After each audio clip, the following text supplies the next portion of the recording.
In 2011, scientists from Chile found a weird-looking fossil in Antarctica that looked like a squashed football. Almost 10 years later, the rock just sat on a shelf in Chile's National Museum of Natural History with no specific label. It went by The Thing in the museum because it looked like something from a science fiction movie. When the scientists finally got their hands on the strange fossil, it turned out it was actually a giant soft-shell egg from around 66 million years ago. This one is more than 11 inches long and 7 inches wide. A regular chicken egg is just 2.5 inches long, and an ostrich egg is almost 6 inches long for comparison. So, the Thing won the title of the biggest soft-shell egg ever found and the second largest egg of any animal we know of. The only bigger egg that was ever found was that of the extinct Madagascan elephant bird, which is also 1.5 times as tall as Michael Jordan. The bird, not the egg. The Antarctic egg is also special because it's the first fossil ever found in this part of the world. So, whoever left it there must have been one big creature, probably a giant sea turtle that lived long ago, like a mosasaur. This is surprising because most scientists thought these creatures didn't even lay eggs. So this discovery could change what we know about them.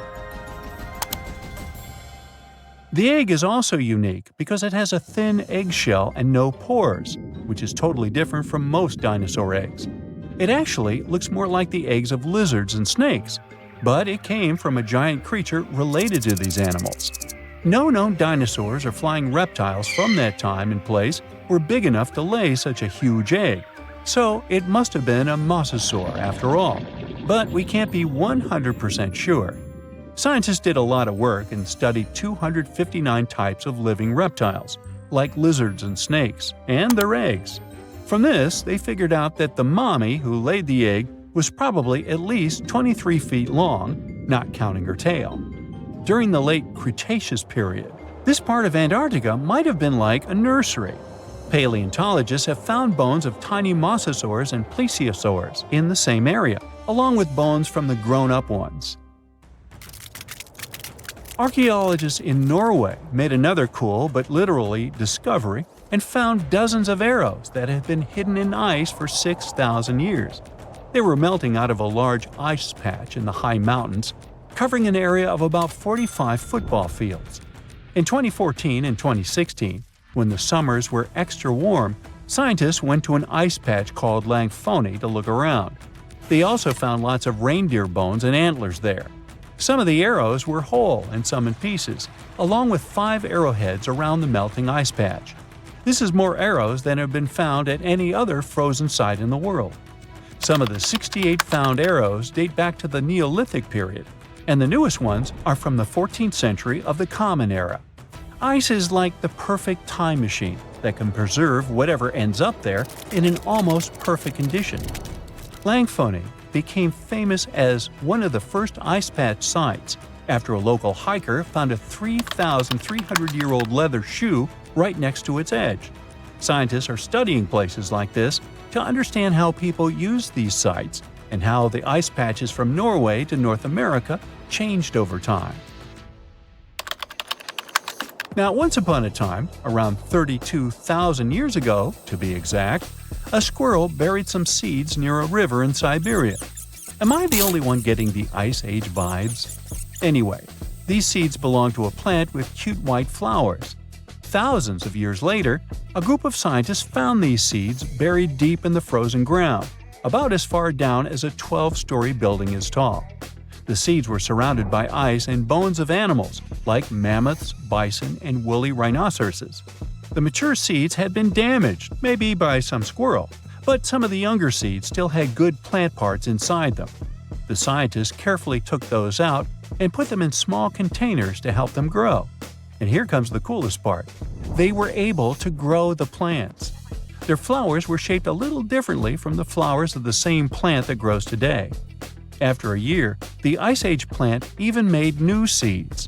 Based on this, the scientists suggested that permafrost could be a depository for an ancient gene pool, and we could find extinct species there and bring them back to life. Scientists on an icebreaker in Antarctica were looking for whales but found something way more unusual. The camera behind the ship, which is as heavy as a car, detected 16 million ice fish nests on the floor of the Weddell Sea. The nests were located about every 10 inches in all directions and covered an area of 93 square miles, which is slightly bigger than the whole of Washington, D.C. The colony even had a distinct border, which was a line in the sand. The scientists were in the area because they were studying a special spot in the ocean where the water was a little warmer than the water around it. In this warmer water, they found tiny animals called zooplankton near the top. When the young ice fish hatch, they swim up to this area to eat the zooplankton before going back down to the seafloor to grow up and have their own offspring. Since there was so much food, it made sense to see ice fish in this warm water. But they didn't expect to find such a huge number of ice fish nests, much more than anyone had ever seen before. New Zealand's Antarctic Heritage Fund found some old photo negatives in a hut in Antarctica. They turned out to be unique images from the Ross Sea Party. It was a famous failed expedition led by Ernest Shackleton. He wanted to become the first person to cross Antarctica by land, from the Weddell Sea to the Ross Sea, passing through the South Pole. But things went wrong when their ship, the Aurora, was blown out to sea. They had to use the hut from another explorer, Captain Robert Falcon Scott. His goal was to be the first person to reach the North Pole, but sadly, he didn't succeed either. The negatives were made of cellulose nitrate and were found stuck together in the small box. The Trust took the negatives back to New Zealand, where they carefully separated them and discovered 22 hidden images. Many of the photos were damaged, but the Trust could still recognize some familiar places around McMurdo Sound, a well-known area in Antarctica. No one knows for sure who took the pictures. In December 2021, some scientists noticed a strange mark on the Larsen Ice Shelf, a giant sheet of ice off the eastern coast of Antarctica. They thought it might be a river flowing under the ice, so they drilled down over 1,600 feet to check it out. They expected to find water, but they didn't expect to see that the water was full of fast-moving creatures called amphipods. The scientists also found that the water in the underground river had unusual layers of currents moving in different directions, which they still don't fully understand. Another surprising thing happened during their research. On December 20th of the same year, a volcano erupted far away in Tonga, and the pressure waves from the eruption were detected all the way down in the ice river in Antarctica. It shows how everything on our planet is connected, even in the most distant places. In a frosty Canadian park, hidden deep beneath layers of thick ice, scientists discovered a bizarre skeleton they named the Frozen Dragon. The skeleton had been in the frozen ice for millions of years. It took experts decades to work out the species of this strange fossil. It was identified as a new genus of pterosaur. Pterosaurs were massive flying reptiles with wingspans of over 16 feet. Their heads were 3.5 times the size of their bodies. Pterosaurs lived 76 million years ago, when they soared above the dinosaurs. Scientists described them as the biggest, meanest, and most bizarre animals that ever flew. The new genus has been named Cryodragon boreas, which translates to Frozen Dragon of the North Winds. In 2013, a young mountaineer was climbing one of the tallest mountains in Western Europe, Mont Blanc. He noticed a strange metal box poking out of the snow. The mountaineer pried the box open and found that it was filled with precious rubies, emeralds, and sapphires. The climber immediately handed the box to the authorities. It was discovered that the box likely belonged to a passenger on one of 2 flights from India that crashed into the mountain over 50 years ago. The box was valued to be worth over $200,000, and authorities are still searching for the heir to the small box of treasures. In northwest Siberia in 2007, a reindeer herder was on an outing with his sons when he noticed something strange in the ice. The man realized it was a frozen mammoth calf and immediately contacted the local museum. The calf was named Luba and was the best preserved mammoth mummy in the world at the time of its discovery. Luba had been in the ice for 41,800 years and is around 30 to 35 days old. From trunk to tail, the mammoth calf is roughly the same size as a large calf. If you're interested in seeing for yourself, Luba travels to museums all around the world. On the frozen continent of Antarctica, covered in layers of ice and snow, is Mount Erebus, the frozen volcano. The volcano was discovered in the middle of an eruption in 1841 by explorers on an Arctic expedition. The volcano is over 12,000 feet tall and has been active for the last 1.3 million years. Deep within the middle of the volcano is a huge crater filled with large volumes of molten lava. The volcano has occasional explosions, which means it's classified as being in continuing eruption. However, these eruptions are nothing to worry about because they're generally rather small. Back in 1991, two hikers were traveling across the Italian Alps when they stumbled across a body that they presumed to belong to a recently lost hiker. The duo trudged back down the mountain to report their unfortunate findings. Once the remains were recovered, it was clear that the body was not recent at all. Scientists determined that the Iceman was more than 5,000 years old and named him Otzi. The discovery was unlike anything scientists had ever before seen because the body was so well preserved. For years, Otzi was studied by scientists who discovered that our ancestors have a lot more in common with us than we ever knew before. Otzi was covered in ink body art. Research done on the contents of his stomach revealed that his last meal was dry-cured meat, similar to the bacon we eat today. Otzi has at least 19 relatives living today, somewhere in Central Europe. Scientists were researching ancient squirrel burrows in Siberia when they came across something interesting. One of the squirrels had hidden away precious seeds deep beneath the ground. The seeds had been encased in ice for 32,000 years. The seeds were for the flower Silene stenophilia, which had long since gone extinct. Amazingly, scientists were able to recover plant tissue from inside the seeds and grow an entire crop of flowers. They've since reintroduced the previously extinct flower to natural habitats all across the world. In 1930, a team of Norwegian scientists sailed around the Arctic Ocean, conducting research on the seas and glaciers. They reached White Island, a dangerous and icy land no human had set foot on before, or so they thought. The scientists were shocked to discover the tip of a small boat sticking out of the snow.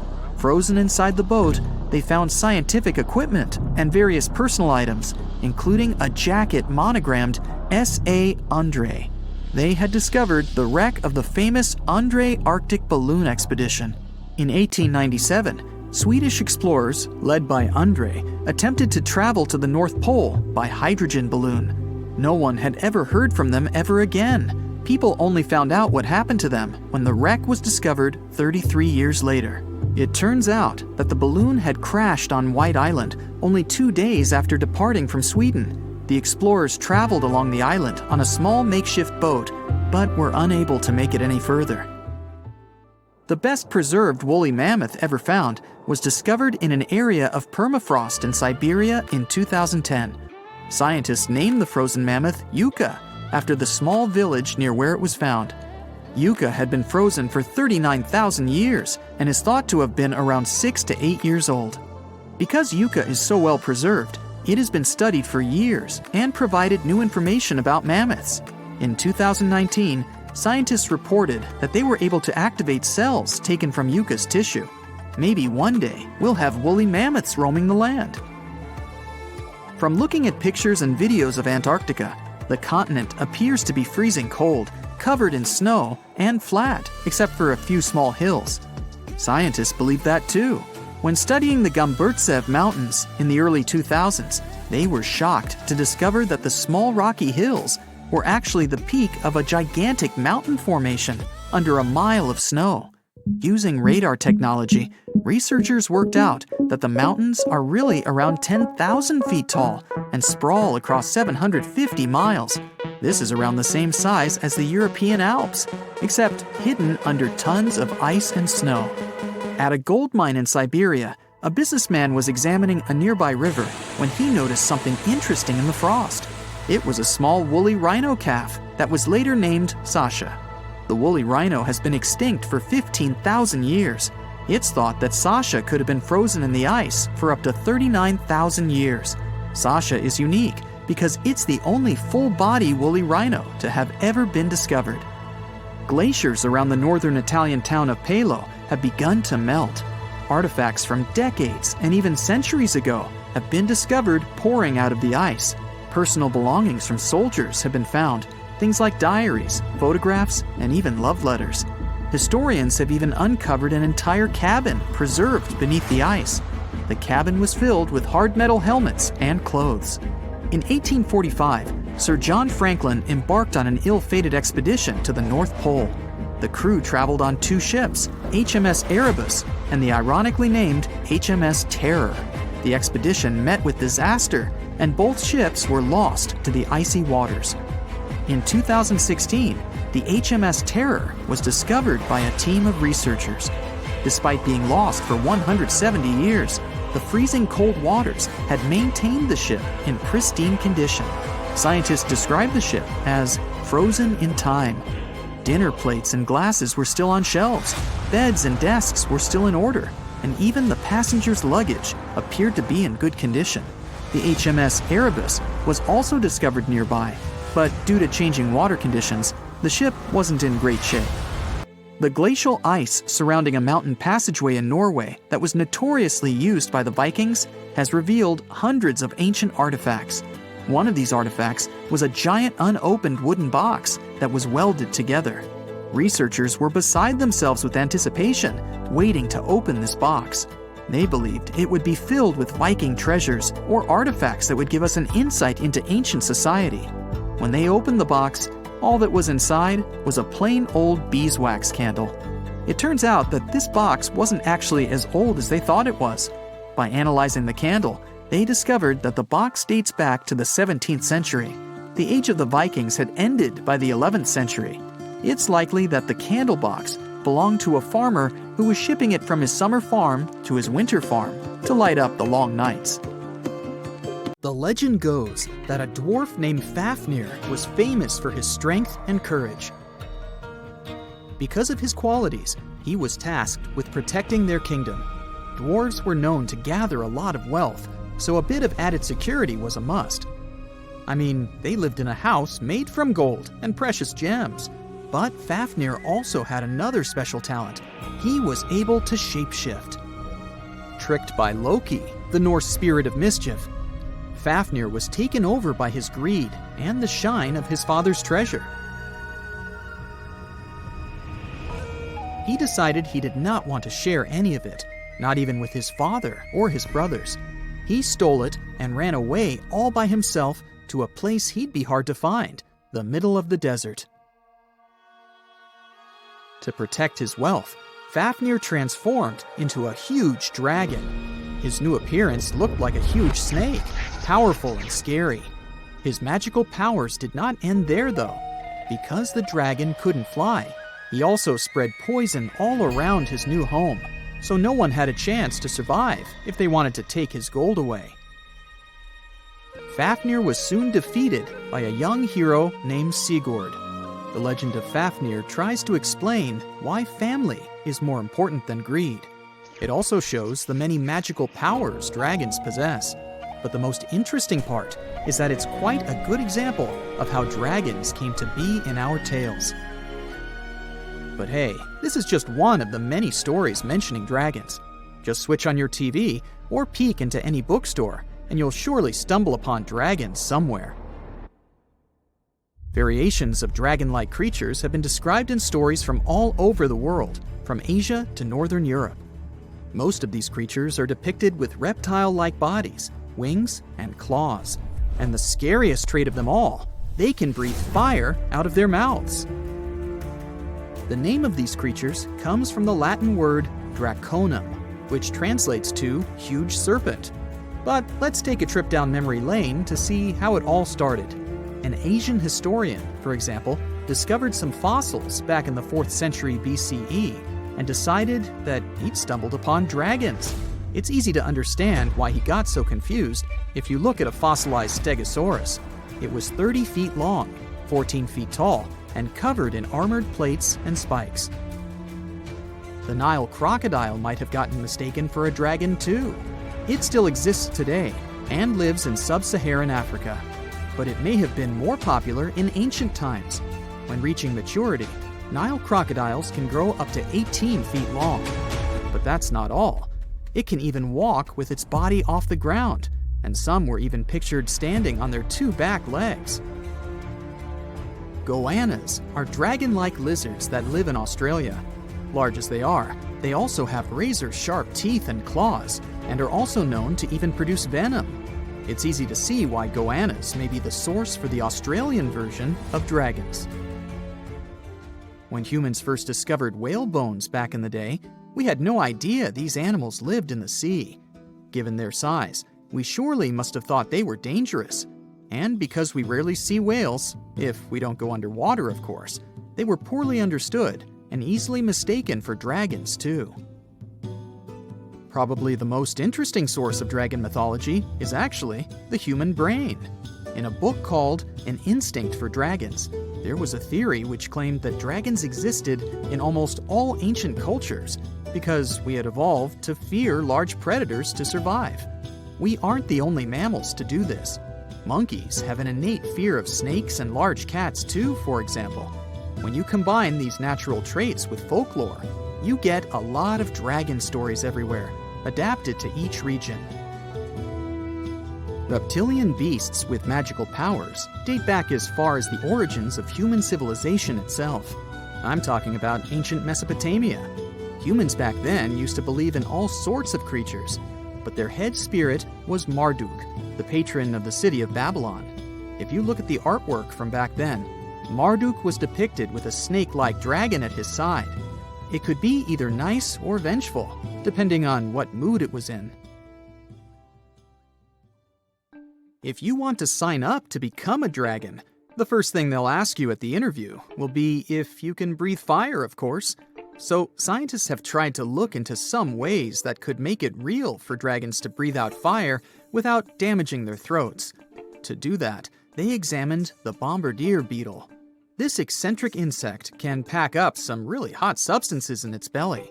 Once the creature gets bothered by something, it shoots out a fiery load of chemicals.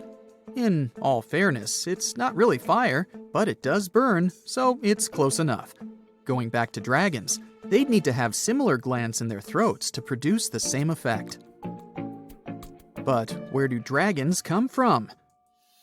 They didn't just appear out of nowhere, regardless of the source you consult. Some tales, like that of Fafnir, say that even humans can turn into dragons, but the most popular theory is that dragons start out as eggs. Some sources even draft a series of stages a dragon has to go through during its life. Everything starts with hatching.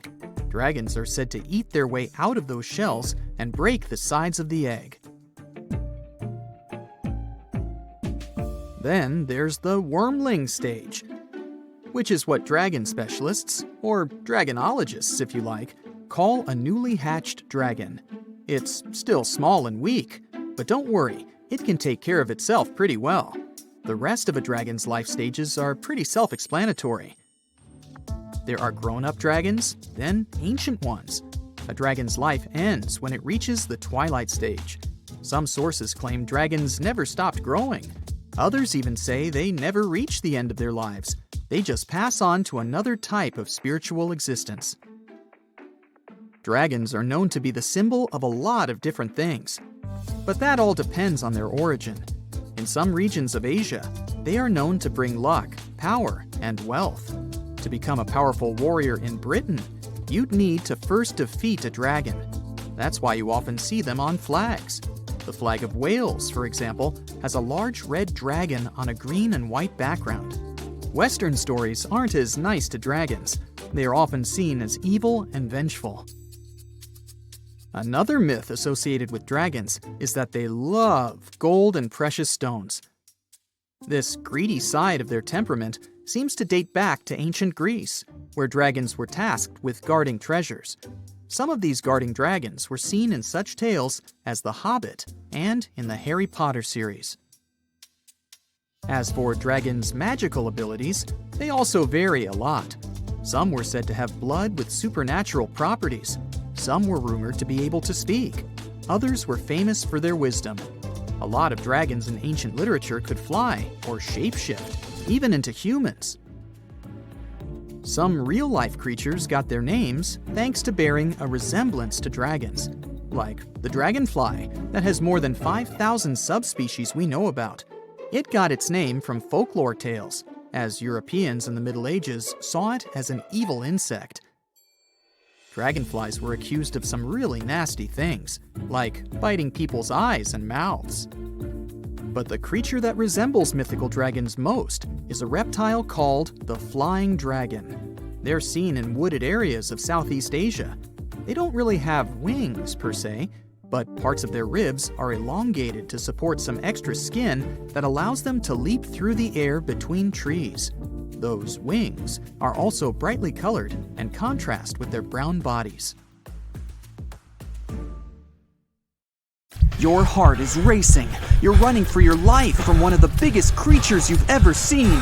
A giant reptile on 2 legs sprinting right behind you. You hear the sound of a raging river next to you, but decide not to jump in. Thick leaves and bushes keep blocking your path, and you keep getting stuck in the mud. Everything around you is out to get you, and there's nowhere to hide. You spot a hollowed-out tree trunk and crawl inside.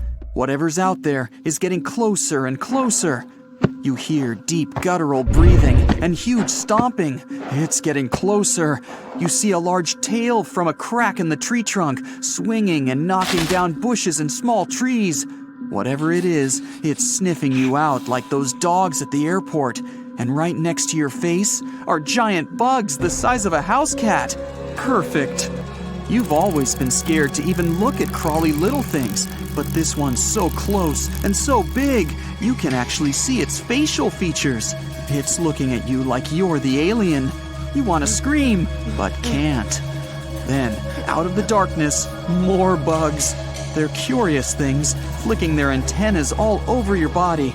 Okay, this is too much. A bug is one thing, but now, a giant centipede thing is crawling your way. Its fangs are the size of your thumb. You dart out of the tree trunk and come face to face with a giant monster. It stops and stares at you, knowing you have no place to go. Claws and teeth the size of bowling pins. That's enough to keep you up at night. It's getting ready to charge right at you. Welcome to the most dangerous period and area in history for a human, the mid-Cretaceous Sahara. This place was thriving around 100 million years ago in what would now be North Africa. Back then, the continents were all arranged differently, and the weather was wild. Extreme storms were pretty common, and temperatures would rise and fall like a Mexican wave at a soccer stadium. Then, sea levels started to rise. Water flooded the Kem region, an area between modern-day Algeria and Morocco. Over the next millions of years, asteroids, volcanic eruptions, and other natural disasters wiped out everything else. Bye-bye, dinosaurs. Thanks for playing. You probably think of the Sahara as one of the most inhospitable places on Earth, but back when it had trees and rivers, it was even more dangerous. The famous River of Giants was a huge river system that stretched from modern-day Egypt all the way to Morocco. The land was flat and not much vegetation grew there, but it was enough for life to exist. Frightening, scary life. That creature you're staring at, it's a giant, scary-looking theropod, and it's out to get you. Imagine a T-Rex-like dinosaur that's more than 32 feet tall and has an epic jawline. Scary stuff. They were the top dogs in the food chain back then. And that's why this place and period in history was so unique. The entire area had an incredible imbalance between hungry dinos and poor little dino snacks. There wasn't enough food to go around. Scientists were never able to find much evidence of herbivores. That means it might have been a royal rumble of carnivorous creatures waiting to pounce on each other at any moment. So, after a while of having a stare-down contest with a giant theropod, a shadow creeps up on you from behind. You're too scared to turn around, but the growling is louder than anything you've ever heard. It shakes you to the core. You turn around and see a Spinosaurus, and that's about all you can see. You know how they always show the T-Rex as the king of the dinosaurs? Well, this one would be, what, the emperor? It stands about 50 feet tall and has a sail of scales on its back, the size of a regular human. Then add in a crocodile-style snout with razor-sharp teeth and some short, powerful legs. Its diet mainly consists of river fish, but it's looking at you like you're a delicious fish taco. The two alphas are now in a standoff, with you stuck in the middle. But before you close your eyes and get ready to be eaten, they begin fighting each other, knocking down trees. You tiptoe your way out of there and run. The further you go, the better, right? Wrong. Not here, because everywhere you go, there's going to be something dangerous. During this period, there was danger in the sky, in the water, and on land. There were small mammals scurrying around here and there, but they mostly stayed in the shadows to avoid danger. After 5 minutes of running as fast as humanly possible, you make it out of the forest and onto an open plain. Bad move. Now there's nowhere to hide. Suddenly, you hear another shriek. You look behind you. Nothing. It's just short grass everywhere. Then you tilt your head up to the sky and see what looks like a giant bird. Only these are technically flying crocodiles. There were plenty of huge pterosaurs that ruled the skies. Alanqua saharica was a flying reptile that may have eaten fish in the river. Those fish must have been tasty. It had a huge wingspan and long, slender jaws. Oh, and it was the size of a small bus. This one found you and is racing down to catch you. You run for your life, again. And this time, there's no place to hide. Suddenly, you feel talons grasping onto you and you're lifted off the ground. You soar up. If you weren't scared out of your mind, you might have noticed how beautiful the giant river channels below you are. The Alanqua maneuvers like a fighter jet, headed for the mountains, dodging all obstacles. You see a large nest with some mini beasts in it. They're hungry and as large as you. Not a great combination. You try to break free, but it's impossible. The creature drops you in the middle of the nest and flies off. You try to cover yourself, but the little ones keep pecking away. It's only a matter of time before it's too late. You look down below you and see the river. You can't tell how deep it is, but it's got a really strong current. You're out of options. You dive into the raging river and get dragged along with the current. Safe for now-ish. Imagine it's 2021. You're walking along one of the hottest and driest places on Earth, the middle of the Sahara Desert, only to find fossils of oversized fish. They ranged from bite size to bus size. Even freshwater sharks lived there. These weren't your average little fishies. Judging by their teeth, those guys meant business. You might even find a giant sea turtle swimming around.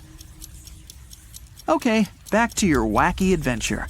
Luckily, you wash up on a safe sandy part of the river where you're able to relax. You drink some river water and try to find a safe place to make camp. Every noise you hear makes you jump. You sit down and try to enjoy the calmness of ancient Earth. Just when you feel you can finally catch your breath, you see a Spinosaurus walking along the river on the prowl. You run off and hide under a bush. It passes you by. You're safe. Or not. It turns, shakes the bushes, and sees you. Just then, a large boom scares it away. It's the sound of you jolting awake. You turn on the light and see your cat staring at you. Those dinosaurs seem so real, probably because of that documentary you were watching right before bed. The entire mid-Cretaceous ecosystem depended on rivers for daily life. Just like all ancient civilizations, rivers were essential for the creatures of the time. And very recently, scientists discovered a new species of snakes that went extinct back then, with no known descendants. To understand these ancient ecosystems, it's important to know a lot about fossils. You might find two different fossils side by side, but those animals might have lived millions of years apart. How heavy is the largest living snake? How can a snake eat a whale? Get ready, I'm about to answer these questions. Before the last ice age, giant mammals like mammoths ruled the world. The modern animal kingdom we're familiar with was shaped around 55 million years ago. I mean, there were still 1,000-pound bear dogs living from Asia to America. But modern whales, for instance, began to appear later. I'm saying modern whales because, surprise, surprise, whales weren't always fully aquatic. The ancestors of the ocean's biggest animals once walked on dry land. They had 4 legs and lived on the coast. Now, I want to introduce you to a snake that used to eat these whales, the Paleophis, a genus of a marine snake. Scientists say it's hard to understand how big the Paleophis was due to its fragmentary fossil record. They assumed that it could have reached up to 40 feet long. Its fossils were found in different parts of the world, from England to Morocco and Virginia, USA. The Paleophis is extinct now, and sea snakes today are only about a quarter of the size this majestic creature used to be. So no need to worry about this underwater monster. But there once was an even bigger snake, the Titan boa. It was around 50 feet long and most likely weighed over a ton. It used to live in what is now known as northeastern Colombia around 60 to 58 million years ago. Scientists say that it mostly fed on fish. Another giant animal that lived in the past was the black Gigantopithecus. These primates aren't related to gorillas. They lived in the area of modern China. Some people believe that they're still alive, but so far, no one has laid eyes on them. Some people even go further and say that the stories of Bigfoot or Yeti are based on these animals. This rodent became extinct about 2 million years ago. Its main habitat was South America, more specifically, Uruguay. What's astonishing about this species is that it was the largest rodent ever known. It was bigger than a bull. Scientists believe that it weighed up to 1,000 pounds. A distant relative of this rodent is still alive today. It's called the pacarana. It's a rare animal that lives in South America. It weighs up to 33 pounds and measures up to 31 inches, not including its cute and fluffy tail. The Arthropleura was an insect that lived in prehistoric times. Imagine a giant millipede measuring up to 8 feet in length. Here you go. It was one of the largest land animals of its era, about 315 million years ago. The Arthropleura's shell was covered with tough plates. These plates were there to protect the creature from damage. Most of the time, it burrowed into the ground to avoid becoming some other animal's dinner. Meet the megalodon. Millions of years ago, this shark lived in the ocean and ate other marine creatures. It had wide teeth, and its jaws were so powerful that the animal could finish off its prey with the force of its bite. It was one of the largest sharks to ever exist. Yet, this predator also went extinct. Scientists don't really know the reason. This made me wonder why animals were so big in the past. Nowadays, smaller creatures flee or hide from predators. But apparently, it wasn't like this before. Many centuries ago, animals didn't just run or hide, they fought back. Research suggests that this behavior may have been the most important motivation for prey to grow bigger. A study compared the skulls of ancient animals to those of their modern peers. The skulls of predatory animals have become shorter and narrower, while the skulls of the animals they hunted have become longer and broader. This means that predators learned to become experts in hunting, while prey worked on developing their defense skills. You see, a larger body size was a great advantage because it made it harder for predators to take down the animals they hunted. The bottom line, self-defense made prehistoric animals larger. The second reason why ancient animals were larger is related to their bones. They had hollow bones, which are lighter than solid bones. This type of bone allowed large animals to move quickly. Let's take sauropods. They were a dinosaur subgroup. Sauropods had giraffe-like long necks and snake-like long tails. Compared to their body size, their head was really tiny.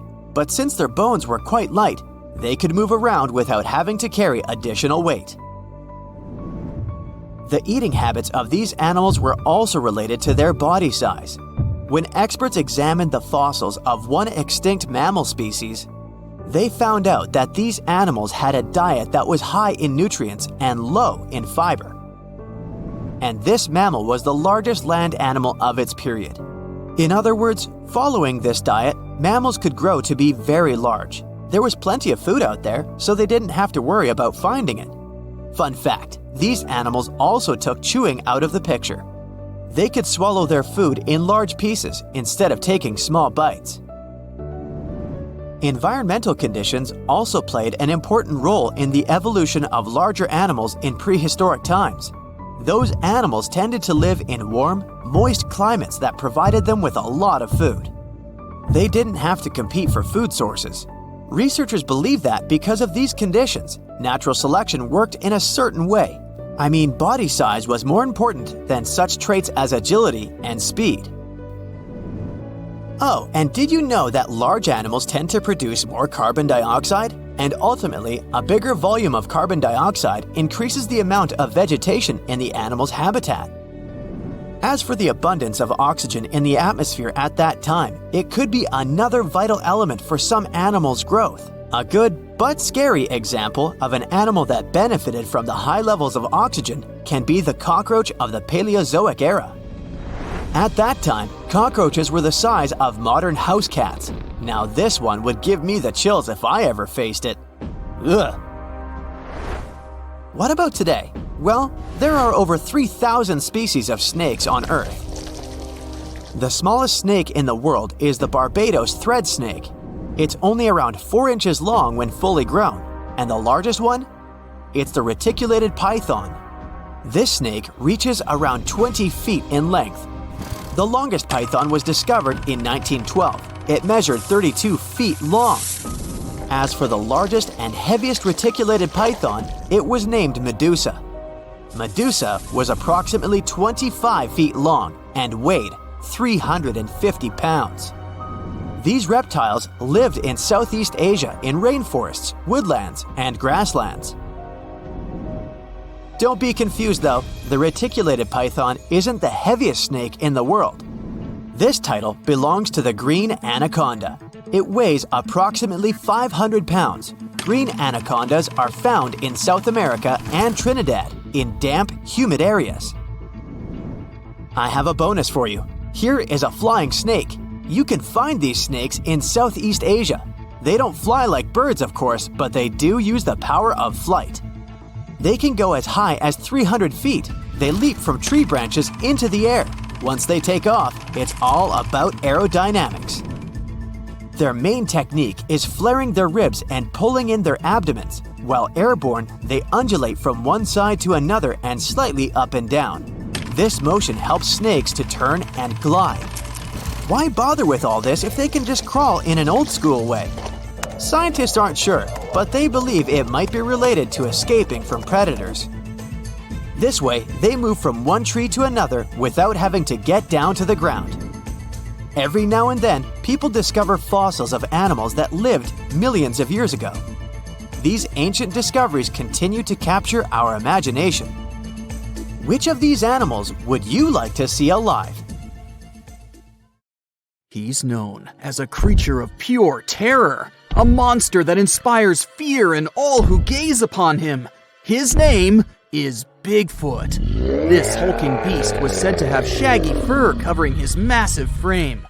His eyes were glowing, fiery orbs of orange and red, and his teeth were sharp and jagged like knives. His massive hands had long, sharp claws that seemed to glow with weird energy. His most famous feature? His feet. Massive and heavy, with thick, sturdy toes that seemed to be able to crush anything in their path. Whenever he moved, the ground trembled beneath his weight, and his growls sounded like a volcano was just about to erupt. Sure, we've all heard the stories and seen the movies, but did Bigfoot really exist? Is he still out there, just waiting for people to notice him? Let's look at some of the information we do know for sure. Bigfoot became well known back in 1958 when a man from California named Ray Wallace claimed to have found large footprints near his work area. For years, his kids believed the whole thing was just a prank pulled by their father. People have reported finding many more footprints and a few handprints that were similar, but some of them were left by bears, others were fake, and many others can't be explained to this day. But the legend of Bigfoot predates this event. In 1955, a man named William Rowe said he saw a creature that looked partly human and partly animal while hiking on Mica Mountain in British Columbia. He later signed a document stating that the creature was about 6 feet tall, had brown silver-tipped hair, and had thick arms, broad feet, and breasts. Then there's the story of Albert Ostman, who claimed in 1924 that while he was camping alone near Toba Inlet in British Columbia, he was taken by a Bigfoot and held captive by the Bigfoot's family for a week. The man eventually escaped when the Bigfoot, father of the family, became sick after eating some of Ostman's belongings. There are no other Bigfoot memorabilia like the 1967 video called the Patterson-Gimlin film. Some people think it shows Bigfoot, but most scientists think it was just a person in a costume.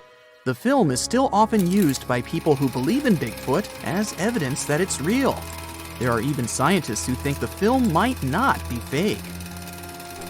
It's become more believable over time because of new scientific discoveries about how our ancestors walked. This opinion is based on the discovery of Lucy, a 3.2 million year old human ancestor that walked on 2 legs, which proves that our early ancestors were similar to apes and could walk like humans, just like Bigfoot.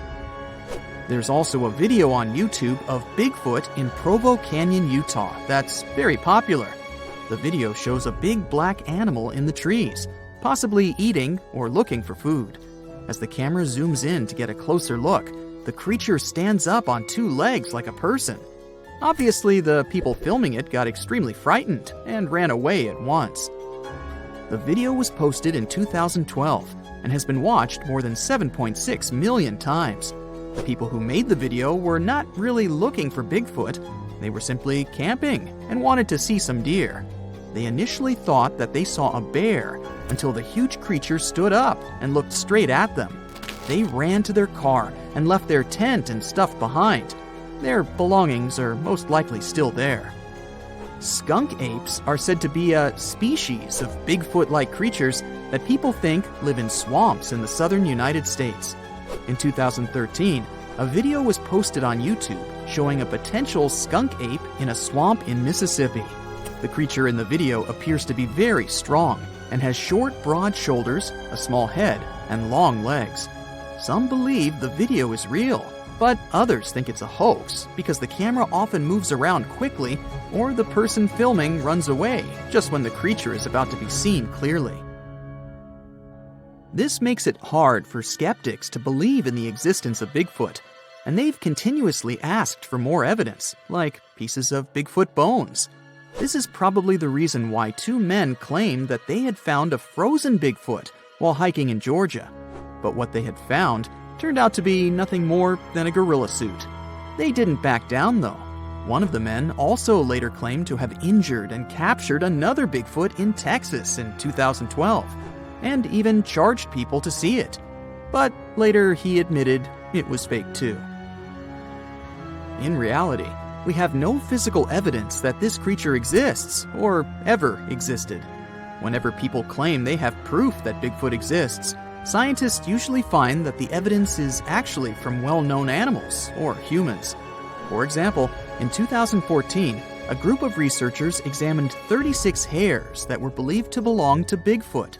Almost all of the hairs turned out to be from animals, such as cows, raccoons, and deer, as well as from humans. They did find something surprising, though. 2 of the hairs were similar to those of an extinct type of polar bear. Scientists concluded that these hairs could have come from a new type of bear, or a mix of different bear species. But they were definitely from a bear, not a primate like Bigfoot. Another possible theory that could explain these Bigfoot sightings is that the noticed creatures are, in fact, chimpanzees, gorillas, or orangutans. This idea is often mentioned in connection to skunk apes, because some people believe that the hot and humid climate in the southeastern US could let this species thrive there. Sure, Bigfoot might be entirely made up, but it may not be on purpose. Our brain has a lot to do with it too, all because of a little thing called pareidolia. This is the tendency to see patterns or familiar objects in random or ambiguous things, such as seeing faces in clouds or animals in inanimate objects. It's a psychological phenomenon that can lead people to perceive things that are not actually there. We might be tricked by our brains into thinking we've seen Bigfoot, because we tend to spot human-like shapes in our environment. This often happens with blurry photos or videos of the supposed Bigfoot. Other people believe that Bigfoot is a type of ape that used to live in Southeast Asia and is now extinct. These people think that Bigfoot may have come to America by a land bridge that used to connect Siberia and Alaska during the last ice age. However, there's no evidence of this ape in America, and we don't know much about how it moved because scientists only have the fossils of its jaw and teeth to study. Some specialists believe this ape might have walked on 2 legs, but others say it walked on all 4s because it was so big. Some scientists believe that Bigfoot could be an extinct species called Paranthropus, which used to have a skull similar to that of a gorilla. It walked on 2 legs. However, the Paranthropus fossils have only been found in Africa, so there's no reasonable explanation for the Bigfoot sightings in America. Others believe that Bigfoot could be related to the Gigantopithecus, a type of ape that lived millions of years ago. Some people have even suggested that Bigfoot could be the missing link between apes and humans, but this idea is not supported by scientific evidence. There are theories that claim that Bigfoot was actually a Neanderthal. We do know for sure that Neanderthals are extinct because there are no known living individuals of this species. All evidence suggests that Neanderthals became extinct around 40,000 years ago, and there have been no confirmed sightings or discoveries of Neanderthals since then. Also, no remains of these species have ever been found in the Americas. Psst, run! Really, it's not safe out there. There's a saber-toothed tiger lurking around. You better be careful. What are you doing? Don't peek. Okay, just one little peek. How's this possible, you ask? That's because you're in virtual reality, of course. These cool but very dangerous-looking big cats were alive during the last ice age. What if they decided to show up at your doorstep out of nowhere? Knock knock, a saber-toothed tiger is waiting for you to buy its cookies. Meanwhile, the coelacanth, this massive-looking fish, comes from a lineage that's been around for over 300 million years. We thought they didn't exist anymore until 1938, that is, when a live coelacanth was found again. Since then, they've been roaming the waters of the east coast of Africa and the waters of Sulawesi, Indonesia. Man, I wouldn't want to go for a swim and meet one of these fellas face to face. Their jaw has an intercranial joint, which means their mouth opens up by a lot. This is so they can eat large prey, like me. Not good. They're huge, too. Imagine a fish that's as long as you're tall and weighing as much as an average human. The takahe, a flightless bird, was thought to be gone in the year 1898. They're very cute, small and multicolored, usually not taller than your knee. But picture this. You're out for a hike in the Murchison Mountains. Looking around, you spot the bird you thought was extinct. But there they are, as happy as ever, surviving and chilling. Whole colonies of takahes was indeed found just 50 years after they were pronounced extinct. Good job, tiny little birds. A singing dog. Ever heard of those? Riley does sing sometimes when he's bored or hungry, but these are real performers. New Guinea singing dogs. They've been only recently discovered again in the wild for the first time in 50 years. Still, they were never completely extinct to begin with. New Guineans made sure they were safe next to them. But in the wild, very rare and hard to catch a sight of. Look, there goes one. The New Guinea singing dogs are called so because of their famous high-pitched singing. They sometimes sing together, too. A dog choir of sorts, where they all howl together. I bet they sing better than I do in the shower. Not going far from this area, we have bats, but these ones are sort of different. You see, their ears are enormous. I guess that's why they're called the New Guinea big-eared bats. Clever. The species was found again when one of them was accidentally caught in a bat trap. Until then, I guess they were playing hide-and-seek with us, because up till 1890, they had been thought to be gone. They're still not out of the danger zone because of habitat loss. Imagine you discover a fossil of a species you thought had been extinct for a long time, yet 2 years later, a whole living group of said species is found. Well, this is exactly what happened in 1977 with the Majorcan midwife toad. It's sort of brownish in color with darker brown that makes up its skin spots. Other than that, it's just a small toad with googly eyes. The group of live toads was found close to where the fossil was, on the island of Majorca. There aren't many of them left, about 500 in fact, and as of right now, they're declared vulnerable by the International Union for Conservation of Nature. Now, are you a fan of tortoises? You will be when you take a look at this huge beauty. It's called the Ferdinanda Island Galapagos tortoise. It hasn't been seen since 1906. But on February 17, 2019, we were finally able to look at one of these beautiful creatures. It's probably out there with a few of its mates right now, but they also don't allow themselves to be seen. We only know they exist because there's a few tracks and scents. With yet another frog, we have the horned marsupial frog. They're out and about in Ecuador, in the Chocó Forest to be more specific. They're called this way because of their distinctive horns directly on top of their eyes. You know the pouch kangaroos use to carry their offspring? Well, the female horned marsupial frog also has that, except it's on the back, so it acts as sort of a backpack. They develop their embryos there, and when they're ready to come out, they hatch as complete infants, unlike regular frogs where they start out as tadpoles. One more toad, the starry night toad or harlequin toad. They're black and covered with loads of white spots all over them. Lost for 30 years, it was discovered back in 2019.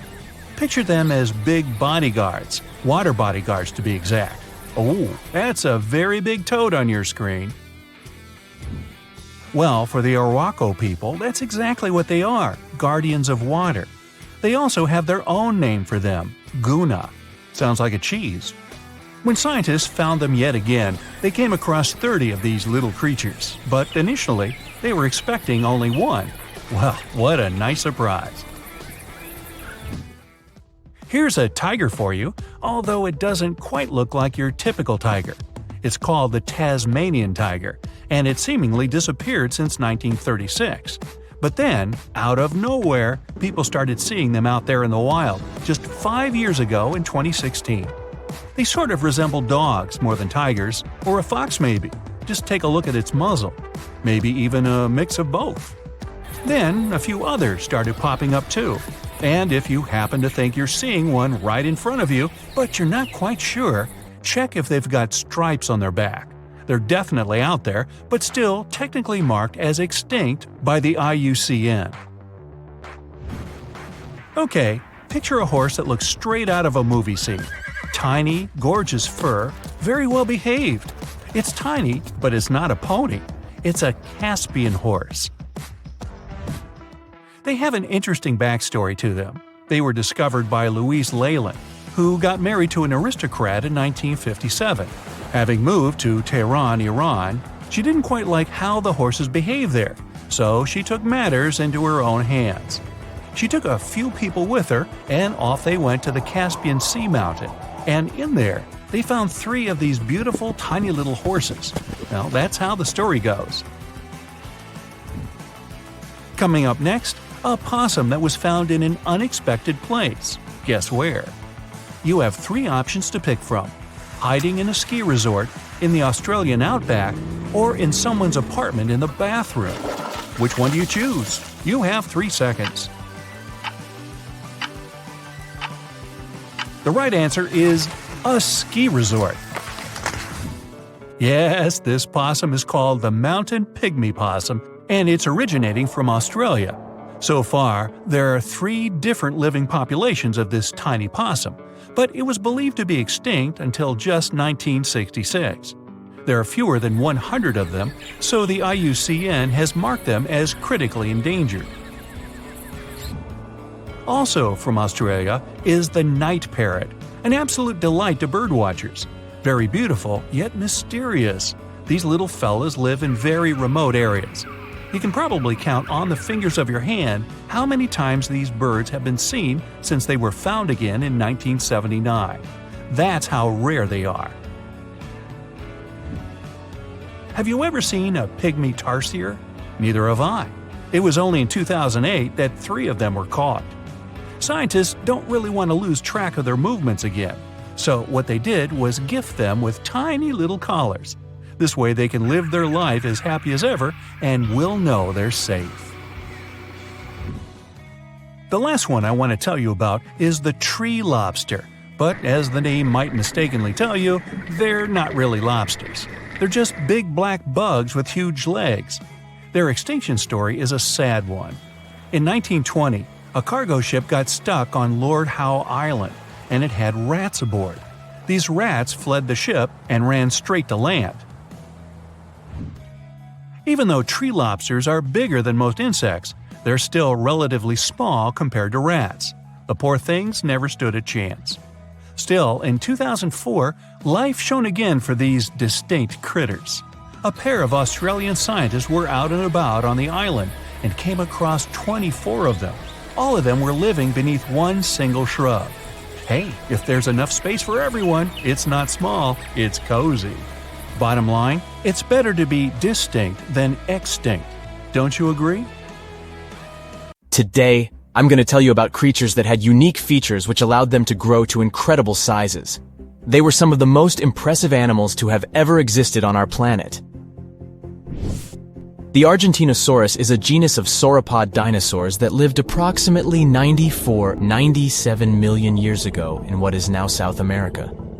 Scientists think it was one of the largest land animals ever, with a length of up to 100 feet and a weight of up to 100 tons. A farmer stumbled upon a giant leg bone while tending his cattle. That's how he discovered the first fossils of the Argentinosaurus in Argentina in 1987.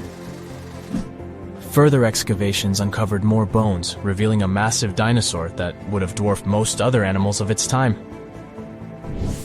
The Spinosaurus, meaning spine lizard, is a genus of theropod dinosaur that lived around 97 million years ago in what is now North Africa. It is believed to be one of the largest carnivorous dinosaurs to ever exist, with a length of up to 60 feet and a weight of up to 23 tons. The Spinosaurus is known for its distinctive elongated sail-like structure on its back.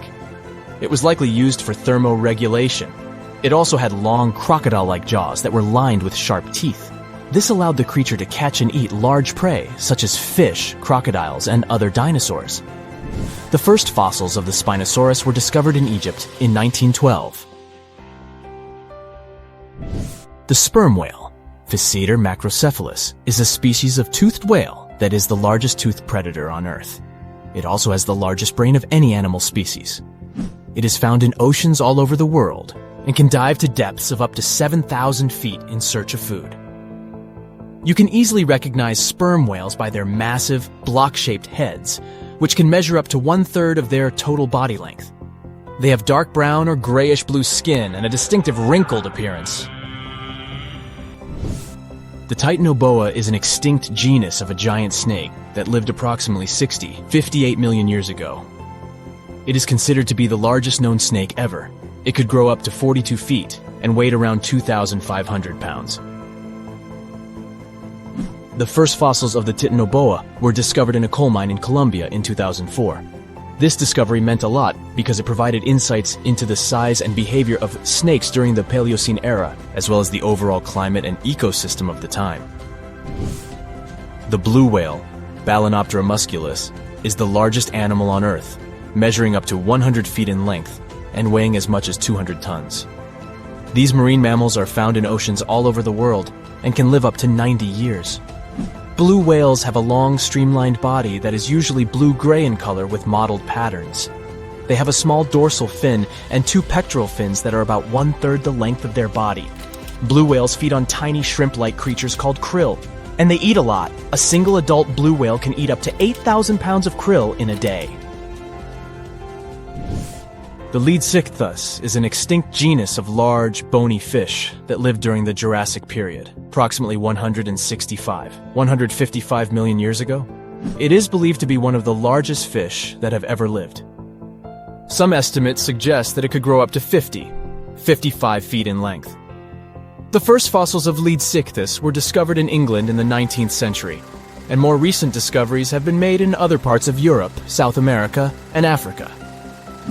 Despite its enormous size, the Leadsichthus was a filter feeder, similar to modern-day whale sharks, and likely fed on plankton and other small organisms. The creature did it by simply swimming with its enormous mouth open, filtering water through its gills. The pterodostro is an extinct species of flamingo-like birds that lived approximately 35 million years ago. They were relatively small birds with a wingspan of about 2-3 feet. And they were known for their distinctive long, narrow beaks equipped with comb-like structures used for filter feeding.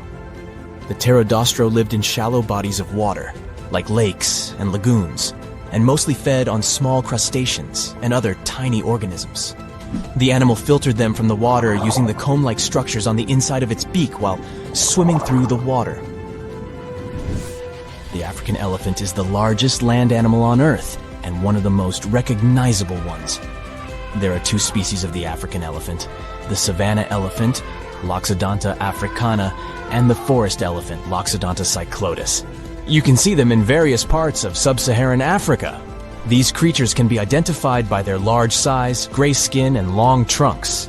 African elephants can grow up to 13 feet tall and weigh up to 14,000 pounds, depending on the species and gender.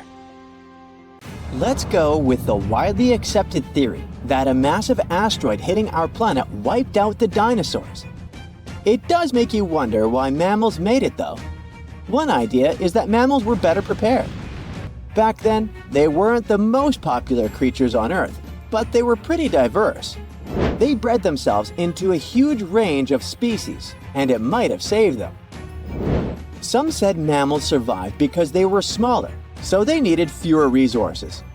As they had to constantly hide from dinosaurs, they managed to survive in difficult environments, way before the hit. But let's say the asteroid never came, and it never damaged the environment the dinosaurs thrived in. It's safe to say our fauna would look different today. Take the mighty titanosaur. It's considered the biggest land animal to ever exist, some reaching lengths of about 7 standard cars lined up. It had a neck so long that it would have needed a 2-story home just to fit. It also had a plant-based diet, so it ate from the ground, but from very tall trees too. There was nothing much left to eat for, say, the little Jeremiah, a mammal that lived roughly at the same time, but was as small as a popsicle stick. Let's take this thought experiment a bit further and imagine we have a time machine that could transport today's mammals to the time of the dinosaurs. Some scientists say they have gotten bigger, so there's a chance they could survive, right? They're also much more evolved in terms of their diets and skills.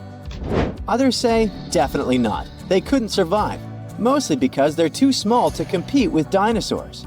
An adult T-Rex was just about the size of a bus. It probably wouldn't waste its time trying to capture food that's human-sized, for instance. They'd probably be on the lookout for prey the size of a car, or even bigger, like an elephant. And it most likely wouldn't take them long to win the fight. Sure, a T-Rex might munch on something smaller too, but only if it's really hungry and has no other alternative. If we had no choice but to send some mammals back in hopes they could survive, what would be our best bet? Some say the chimpanzee could be a good candidate, as these primates build their sleeping nests higher up in trees. This might have kept them safe from the carnivore dinosaurs living on land. There's no real evidence of dinosaurs being able to fly, but we do know there might have been some reptiles that took to the sky for transportation. Like pterosaurs, the flying lizard. These ones like to eat fish and smaller animals, but who's to say they wouldn't pick up a chimpanzee given the opportunity? Another good candidate might be the hyena. Today, the spotted hyena is the most common big carnivore in Africa, and it's highly adaptable. They could snatch up all sorts of prey by themselves or even in larger units. They can digest most parts of their prey, including the skin and bones. These animals aren't picky eaters, and they wouldn't mind chewing on parts that other creatures would gladly skip on. Not to mention, they'll eat fruits too if needed. Hyenas are overall healthy and sturdy animals, with some studies showing they hardly ever get health problems. But like any other animal on this planet, the hyenas also have their weaknesses. We still don't know why these creatures can't be found in Europe anymore. But some research suggests they found it hard to coexist with humans and wolves. Also, they're not very adapted to living in forests. Orcas might have been able to rub elbows with the dinosaurs too. These creatures also don't have any natural predators, which earned them the nickname the wolves of the sea. That's because they go out looking for prey the same way wolves do, in groups. Orcas may be related to dolphins, but we can hardly call them friendly, as there have been cases of them sinking ships on purpose. They're highly intelligent animals that spend time together and are very organized. They also do this thing where they often take down more prey than they're prepared to eat. It may be because they see this experience as training. Other theories suggest orcas are so intelligent that they look for food in advance, even though they're not hungry yet. It might also be because whenever they want something to munch on, they're looking for the best quality food there is. The reason why they might not survive in the dinosaur era, though, is the global temperature. Back in the Mesozoic era, our planet was seriously hotter, several degrees warmer than it is today. Orcas prefer living in colder waters, but you'll find them in all oceans and most seas. Ostriches are the no-brainer answer. Look at them. They're practically dinosaurs. They even have a long-lost dino cousin that lived in the Cretaceous era, called the Struthiomimus. Its name translates to ostrich-like because of its similar powerful and speedy legs, agility, and even feathers. On the downside, they might not be able to take down larger dinosaurs. The vegetation back in the Mesozoic era would have been different too. Conifers used to dominate land, and ostriches are known to be pretty picky eaters, so they might have had a difficult time finding food back then. There are plenty of reasons to send felines through that time machine too. In the Jurassic period, for example, there were plenty of slow-moving prey to eat and tons of hiding spots in the thick bushes. Felines are sneaky animals, have precise vision, and are extremely good at climbing. Some pack a punch for their size, making them fierce fighters. Lions are good contenders because of their speed and teamwork. They might be able to take down some decent-sized dinosaurs, like the Erebus, when working together. Leopards are really good at climbing trees, so they could snatch prey and enjoy it above the ground, where they might be safe from bigger predators. What might be their downfall is again the temperature difference. It was considerably hotter back then. Today's large mammals aren't equipped to deal with that extreme heat. Lions might be the kings of the savannah now, but it would be too hot even for them. If they ever want to grab a spiky-tailed herbivore for lunch like the Tugiangosaurus or Stegosaurus, they might be in for a surprise. One hit from their extremely powerful tail could cause some serious damage.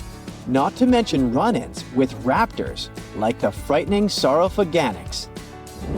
The single most likely animal that might survive being roommates with the dinosaurs is the platypus. This quirky Aussie creature is one of those rare egg-laying mammals. It's a fan of freshwater and as close to a living relic as an animal can be. Scientists were able to trace its origin back as far as 120 million years ago. For food, it wields its sensitive beak to catch shrimp and worms underwater. When it dives, skin flaps cover its eyes and ears, so it becomes blind and deaf. But it still uses that beak like a high-tech radar. A grown platypus can even feast on half its body weight in a single night. Scientists have known for a while it shares many traits with reptiles, like its shoulder bones or the fact that it lays eggs. Other creatures that coexisted with the dinosaurs still exist today, just not mammals. Snakes made their way into our fauna in those prehistoric times too, as well as cockroaches and bees. Some species of sharks are even considered to predate the dinosaurs. And if we look at our entire planetary history, we'll see they survived 4 out of 5 periods of mass extinction. Horseshoe crabs have the nickname living fossils because their evolution was much slower than any other animal that we know of. Not because they're not smart, but simply because they found their perfect form much sooner. So they didn't need to make a lot of changes. They have a very rudimentary immune system, but it seems to work wonders. No wonder they stayed pretty much the same for over 400 million years. Your heart is racing. You're running for your life from one of the biggest creatures you've ever seen. A giant reptile on 2 legs, sprinting right behind you. You hear the sound of a raging river next to you, but decide not to jump in. Thick leaves and bushes keep blocking your path, and you keep getting stuck in the mud. Everything around you is out to get you, and there's nowhere to hide. You spot a hollowed-out tree trunk and crawl inside. Whatever's out there is getting closer and closer. You hear deep guttural breathing and huge stomping. It's getting closer. You see a large tail from a crack in the tree trunk, swinging and knocking down bushes and small trees. Whatever it is, it's sniffing you out like those dogs at the airport. And right next to your face are giant bugs the size of a house cat. Perfect. You've always been scared to even look at crawly little things, but this one's so close and so big, you can actually see its facial features. It's looking at you like you're the alien. You want to scream, but can't. Then, out of the darkness, more bugs. They're curious things, flicking their antennas all over your body. Okay, this is too much. A bug is one thing, but now, a giant centipede thing is crawling your way. Its fangs are the size of your thumb. You dart out of the tree trunk and come face to face with a giant monster. It stops and stares at you, knowing you have no place to go. Claws and teeth the size of bowling pins. That's enough to keep you up at night. It's getting ready to charge right at you. Welcome to the most dangerous period and area in history for a human, the mid-Cretaceous Sahara. This place was thriving around 100 million years ago in what would now be North Africa. Back then, the continents were all arranged differently, and the weather was wild. Extreme storms were pretty common, and temperatures would rise and fall like a Mexican wave at a soccer stadium. Then, sea levels started to rise. Water flooded the Kem region, an area between modern-day Algeria and Morocco. Over the next millions of years, asteroids, volcanic eruptions, and other natural disasters wiped out everything else. Bye-bye, dinosaurs. Thanks for playing. You probably think of the Sahara as one of the most inhospitable places on Earth, but back when it had trees and rivers, it was even more dangerous. The famous River of Giants was a huge river system that stretched from modern-day Egypt all the way to Morocco. The land was flat and not much vegetation grew there, but it was enough for life to exist. Frightening, scary life. That creature you're staring at, it's a giant, scary-looking theropod, and it's out to get you.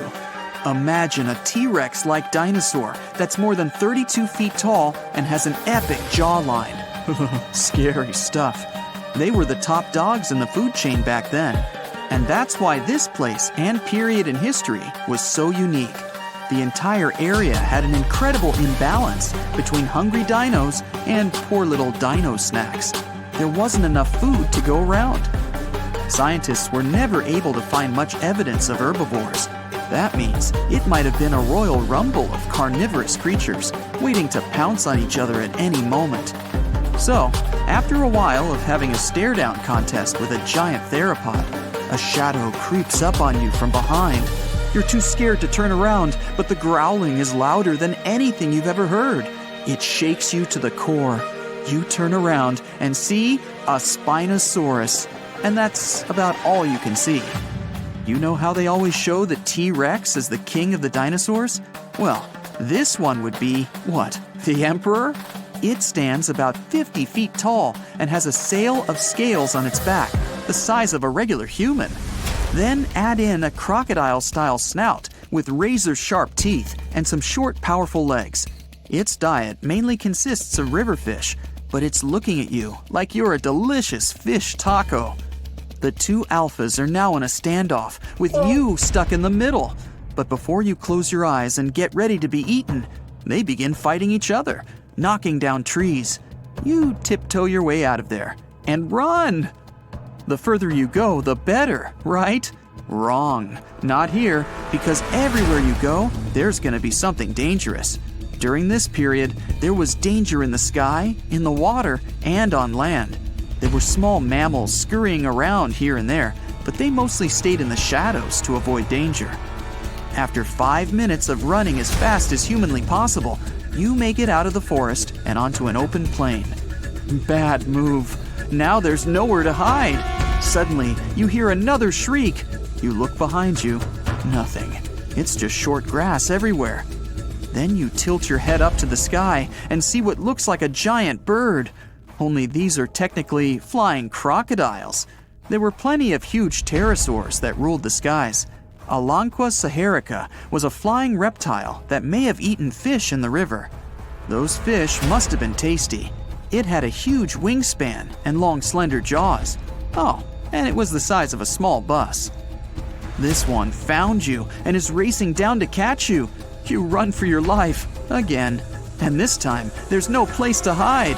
Suddenly, you feel talons grasping onto you and you're lifted off the ground. You soar up. If you weren't scared out of your mind, you might have noticed how beautiful the giant river channels below you are. The Alanqua maneuvers like a fighter jet, headed for the mountains, dodging all obstacles. You see a large nest with some mini beasts in it. They're hungry and as large as you. Not a great combination. You try to break free, but it's impossible. The creature drops you in the middle of the nest and flies off. You try to cover yourself, but the little ones keep pecking away. It's only a matter of time before it's too late. You look down below you and see the river. You can't tell how deep it is, but it's got a really strong current. You're out of options. You dive into the raging river and get dragged along with the current. Safe for now-ish. Imagine it's 2021. You're walking along one of the hottest and driest places on Earth, the middle of the Sahara Desert, only to find fossils of oversized fish. They ranged from bite size to bus size. Even freshwater sharks lived there. These weren't your average little fishies. Judging by their teeth, those guys meant business. You might even find a giant sea turtle swimming around. Okay, back to your wacky adventure. Luckily, you wash up on a safe sandy part of the river where you're able to relax. You drink some river water and try to find a safe place to make camp. Every noise you hear makes you jump. You sit down and try to enjoy the calmness of ancient Earth. Just when you feel you can finally catch your breath, you see a Spinosaurus walking along the river on the prowl. You run off and hide under a bush. It passes you by. You're safe. Or not. It turns, shakes the bushes, and sees you. Just then, a large boom scares it away. It's the sound of you jolting awake. You turn on the light and see your cat staring at you. Those dinosaurs seem so real, probably because of that documentary you were watching right before bed. The entire mid-Cretaceous ecosystem depended on rivers for daily life. Just like all ancient civilizations, rivers were essential for the creatures of the time. And very recently, scientists discovered a new species of snakes that went extinct back then, with no known descendants. To understand these ancient ecosystems, it's important to know a lot about fossils. You might find two different fossils side by side, but those animals might have lived millions of years apart. Every species on Earth, you, me, and that nasty neighbor of yours, is destined to go extinct someday. Just like what happened to the woolly mammoths and saber-toothed tigers. Stats aren't bright. Scientists say that 99% of all animals that ever lived are now extinct. Hey, what's that look on your face? Going extinct is not the end of the story. Now listen up. Mammoths might make the greatest comeback ever and even be the key to saving humanity.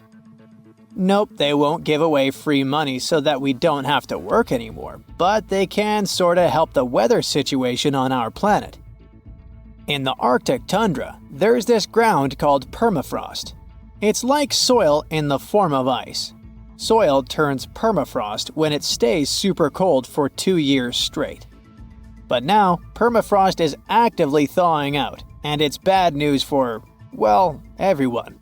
Because while thawing, it releases a lot of carbon into the air.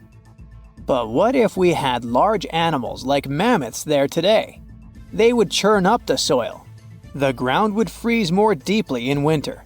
And then, in summer, a layer of grass would help keep the ground cool and prevent the permafrost from melting. Some scientists think that's a great solution. So now there's a company in the US that's trying to bring mammoths back to life. Okay, you got me. Not actual mammoths, but a sort of hybrid between an elephant and 1% mammoth DNA. It would be a northern elephant. Getting mammoth DNA is easier than you might think. They actually only went extinct about 10 to 14,000 years ago. Scientists are hoping to have their first elephant-mammoth hybrid by 2027. Let's hope it doesn't turn into a real-life Jurassic Park. Ah, Australia. A nightmarish place, and a home to the most fascinating creatures on Earth. But here, the sad fate befell the Tasmanian tiger, also known as thylacine. Don't mix it up with the Tasmanian devil. That one is living and thriving. Nope, the thylacine was a marsupial predator that used to chill in Australia, South Tasmania, and New Guinea. It was a nocturnal who preyed on other marsupials, like kangaroos. In the 30s, the farmers suddenly claimed that thylacines were eating their livestock. Looking back at it now, that was probably an exaggeration. But humans started to hunt poor thylacines until they were all gone. And then it turned out that hunting away the important predator isn't the brightest idea. Who would have thought? You see, thylacines kept things in check by eating bad animals. So once they disappeared, the Australian wildlife was basically doomed. 35% of total mammal extinctions on Earth happened here. That's an awful world record. I know it sounds gloomy, but hey, maybe we can fix this. Remember that company we mentioned? It wants to bring back the thylacine too. Luckily, many thylacine embryos are still preserved in jars, like some creepy pickles. If we bring them back to Tasmania, this could help revive the entire ecosystem. Would you be happy to see them back in the wild? Me too. And I would also be happy to see you hitting those like and subscribe buttons so you can keep up with amazing facts all year round. We also have some huge dreams about tiny creatures. Take a trip to Mount Hotham Ski Resort in Victoria, Australia, and here you can find the mountain pygmy possum, a tiny bundle of cuteness. These guys are super rare. We even thought that they were extinct. All we had was their fossils. But then, some skiers spotted a possum in a log pile at the ski lodge in 1966. Imagine suddenly making a great discovery while chilling on vacation. These little possums can spend 7 months of the year sleeping under the snow. They wake up occasionally to eat some stored food, and then they wake up in the spring to eat even more, find a mate, and go back to sleep again. What a relatable fella. Since they've made it into this video, you can guess they're pretty endangered. There are less than 2,000 left in the wild, all because their current homes don't fit them that well. But hooray, we can help them too. You see, their ancestors lived in lowland forests about 20 million years ago. so maybe mountain possums could live better if we moved them there? Of course, we can't just take them to the woods and expect them to survive. Instead, scientists want to slowly release possums into the forest and check up on how they get on with it. Let's hope these cute creatures will adapt to woodland life. The southern gastric brooding frog, also called the platypus frog, was quite a unique creature. It was discovered in 1972 in Queensland, Australia. Back then, this fella shocked the scientists with its super weird birthing practices. Check this out. The mother frog swallows her eggs, turning her stomach into the womb. Then she doesn't eat at all for 6 weeks straight. I could never. Meanwhile, the tadpoles hatch in her stomach, start to grow, and eventually get so big that the mom literally has to breathe through her skin. And then she literally spews out her offspring left and right. Bleh. But this insane process is a great evolutionary achievement, which is why it drew everyone's attention. But the wonder didn't last long.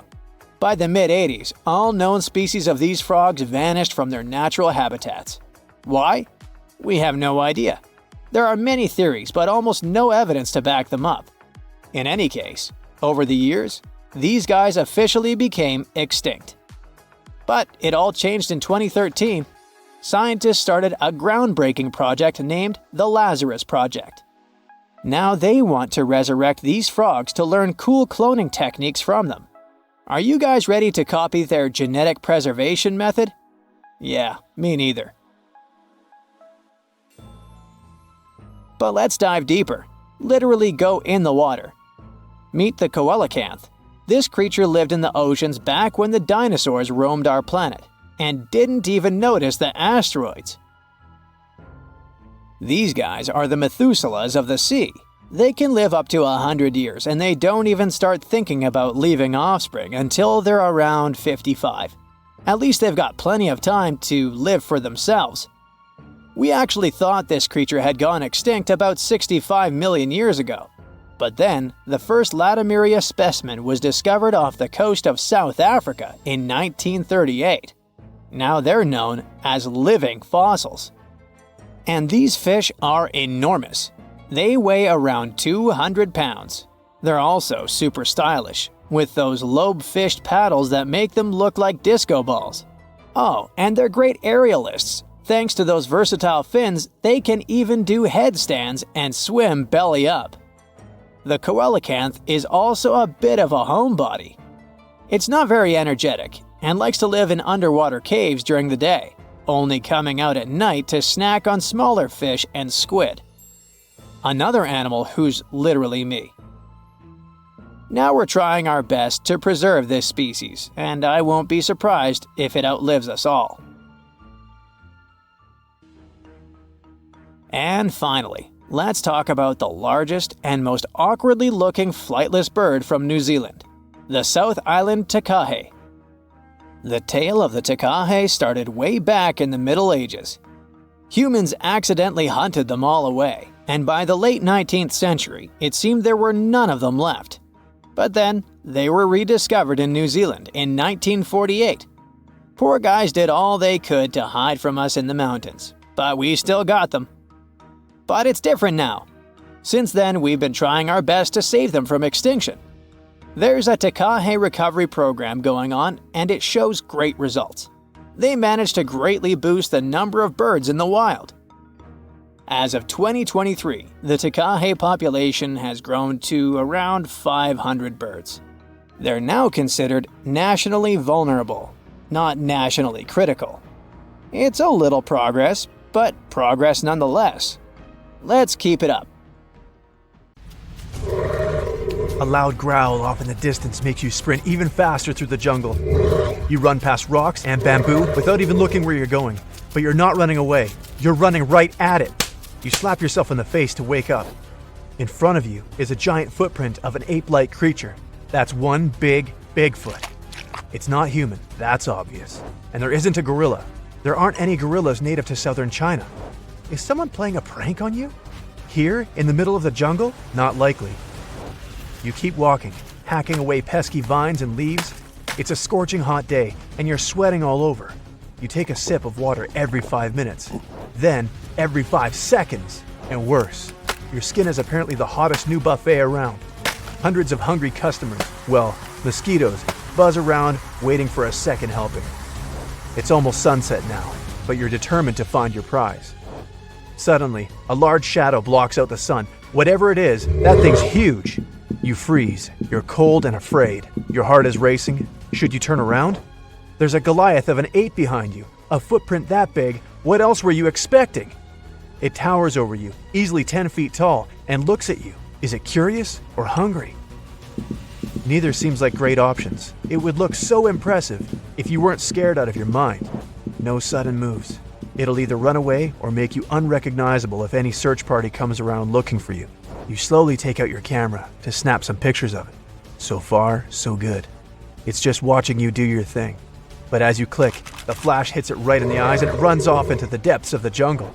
You just had to switch the setting to automatic, didn't you? That ape you just saw was this huge beast. It existed until 300,000 years ago and might have weighed up to 1,000 pounds.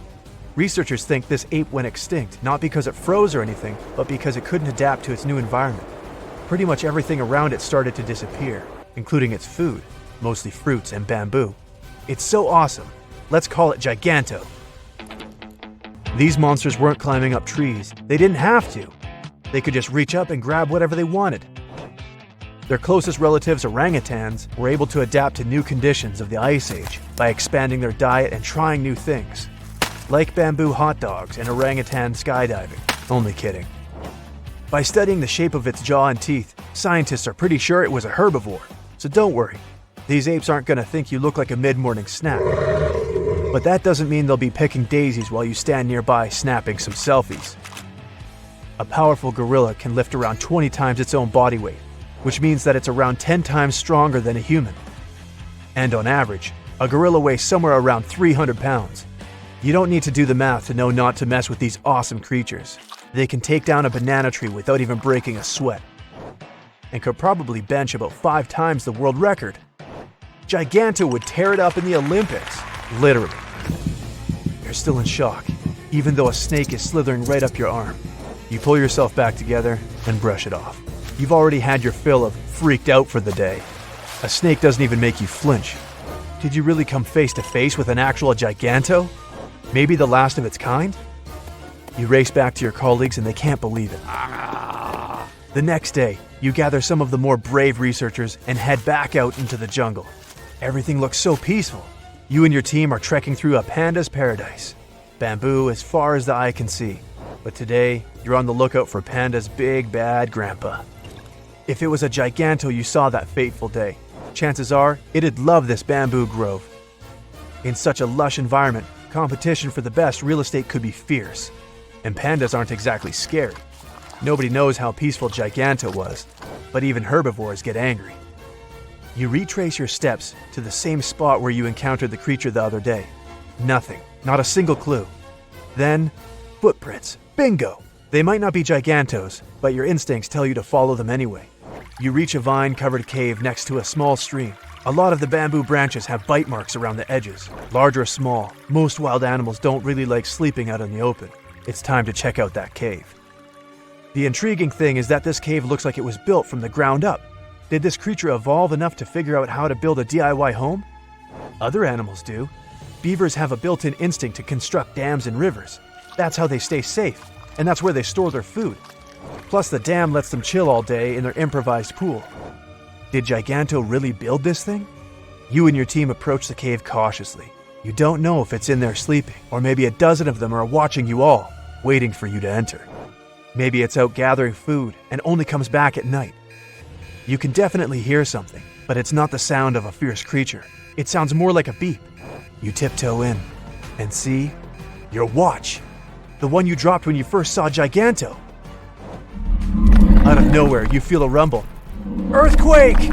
No, it's deeper. It sounds emotional. It's a growl. You turn and see Giganto at the mouth of the cave, standing tall like a boss. After a minute of direct eye contact, it runs off again into the jungle. This time, though, you caught the whole thing on your phone. A couple of shares later, You're the proud owner of the most viral video of all time. The internet loses its head. Giganto's real. The real-life King Kong walks among us. And then the real nightmare begins. Thousands of tourists descend on the quiet jungle, looking for their very own glimpse of Giganto. Hotels, restaurants, tours, new roads. It's not a quiet jungle for long. Hollywood's having issues. It already made a bunch of huge ape movies. Now it turns out the real one's way cooler than their wildest dreams. The best ape movie ever turns out to be a documentary about Giganto. Unlike other creatures coming out of the shadows, a Giganto comeback is definitely not as dangerous as, say, if a megalodon showed up. Remember Meg? The biggest shark and marine predator to ever roam the oceans? A shark big enough to take a bite out of a boat. Not exactly great for the fishing industry. Or what if the Titanoboa came back to life? A 40-foot giant constrictor? A vicious snake the length of 2 giraffes? At least Giganto can't swallow you whole. Giganto would probably end up being good for conservation movements, another awesome part of nature that we need to protect. I wouldn't be surprised if Giganto became China's new national animal. Move aside, panda! And most probably, they wouldn't be a threat to us, just the opposite. Humans are wiping out their territory daily. Who knows? Gigantos might start living closer to rural villages, maybe even interacting with humans. But if they get protection, these big apes might just survive. Just like pandas, these animals have a very limited diet and would need constant observation if we want their numbers to grow. They might even unlock clues of our past. Homo sapiens had many other descendants that simply vanished or weren't strong enough to survive and coexist. We don't know how advanced these creatures were compared to their counterparts. Could they use tools? Communicate? We can finally find out. Currently, there are approximately 20 billion animals inhabiting our world. If everything were ideal, we would have 5 billion more animals on Earth. But many species have gone extinct, and around 44,000 species are currently in danger. The largest, most recent mass extinction event in history occurred during the dinosaur era, leading to the eradication of 75% of species on Earth. The Tulachi wallaby is a long-lost relative of today's kangaroo, but they had a hidden superpower, night vision. That's why they were mostly active at night. They were 3 feet tall and fed on grass, fruit leaves, and other plants. Wallabies lived in grassy areas near swamps and other water bodies, but not for long. By the 19th century, their numbers had gone down, bringing them to the edge of extinction. Only 14 wallabies had been left in the wild by 1920. A rescue mission was launched. They tried to capture the last 14 animals to protect them. But the situation got out of control and 10 wallabies lost their lives. The 4 remaining ones were transferred to a special facility, and in 1935, the last animal passed away. Only one picture of the Tulachi wallaby is left now. There were reports of the animal's sightings after that, but no proof was shown, and the creature was officially declared extinct in the 70s. Short-faced bears were a unique species that lived in North America, particularly Alaska. It was a massive bear, weighing around 1,500 pounds. When standing on its hind legs, it was around 12 feet tall, a whole foot taller than today's biggest beast in this family, the polar bear. This animal was different from today's bears because almost all of them are omnivores, except for polar bears. But this monster was solely carnivorous, which was the reason for their extinction. During the end of the Ice Age, many herbivores were gone, and those bears did not have enough food to survive. They were the Usain Bolt of the bear world, the fastest Bruins to have ever lived, reaching a top speed of 40 miles per hour, which is 5 miles faster than grizzlies. There are around 400 million pigeons in the world now. Some time ago, in America, a species of birds called passenger pigeons were abundant throughout the country, especially in the eastern forests. There were more than 1 billion of them, but they went from 1 billion to 0 in a few years. They had small heads and necks, but long tails and wings and strong breast muscles that allowed them to fly super long distances. The last passenger pigeon passed away in captivity in 1914. It was named Martha. With that, the ecosystem in the U.S. has never seen this bird again. Now, elks are enormous animals, but they look tiny when you compare them to long-gone Irish elks. That elk was around 7 feet tall at the shoulder with a humongous antler of 12 feet. Today, elk are only 4.5 feet tall at the shoulder and have around 4-foot-long antlers. Despite its name, this elk was found all over the world, from Asia to Europe. It got its name because, in Ireland near Dublin, researchers found a perfectly preserved specimen. Since then, it's been called the Irish elk. The last one passed away in Ireland. The main reason for their disappearance was their inability to adapt to changes. When the Ice Age ended, the elk could not survive and became extinct. Now, somewhere deep in the forests of Costa Rica lives the interesting-looking golden toad. It was discovered in 1966 in one particular spot where all toads would gather to mate. In 1967, a large population of this golden nugget was noted in that same spot.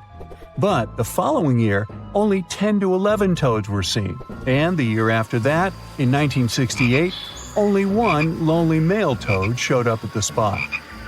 For years, there were searches for golden toads. In 2004, the toads were officially declared extinct. Humans were not responsible this time. The drought in the area in the 80s had a significant impact on the toads.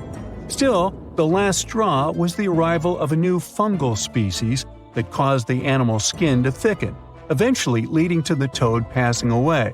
This chytrid fungus is responsible for the extinction of more than 90 frog and amphibian species, becoming one of the biggest threats to their lives. Now, Canada is a very cold country, no surprise there, and nobody would expect tropical birds like parrots to live there. However, there was a parrot species that lived in America and some parts of Canada. I'm talking about the Carolina parakeet. Those were truly beautiful birds with orange-yellowish heads and green bodies. Their favorite rest spots were big trees alongside rivers. This parrot's favorite food was cocklebur seeds, which are poisonous to us, but the bird had no problem eating them. Also, they used the dangerous cockleburs as a defense mechanism. After they ingested loads of them, their meat became poisonous, and predators do not enjoy eating toxic birds. Carolina parakeets were abundant, there were millions of them. But since the Ice Age, their numbers had been gradually going down because of natural reasons, mainly temperature.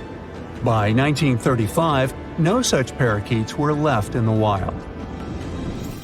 Today's African lion had a much more prominent and notorious cousin, the Barbary lion. Those cats were mentioned in many famous old books. They were described as mean, terrifying beasts. It's believed that they were the largest lion species ever. Those big cats weighed around 600 pounds and were 9 feet from the head to tail. Unfortunately, this lion was declared extinct in the 90s due to many factors. Today, we only have one photo of this animal taken from a plane. Paradise parrots were native to Australia. They were genuinely amazing birds with captivating colors.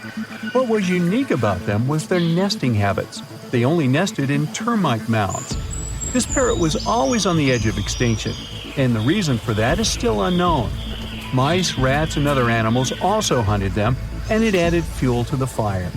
The last bird was spotted in the year 1972. Since then, paradise parrots have only been seen in museums.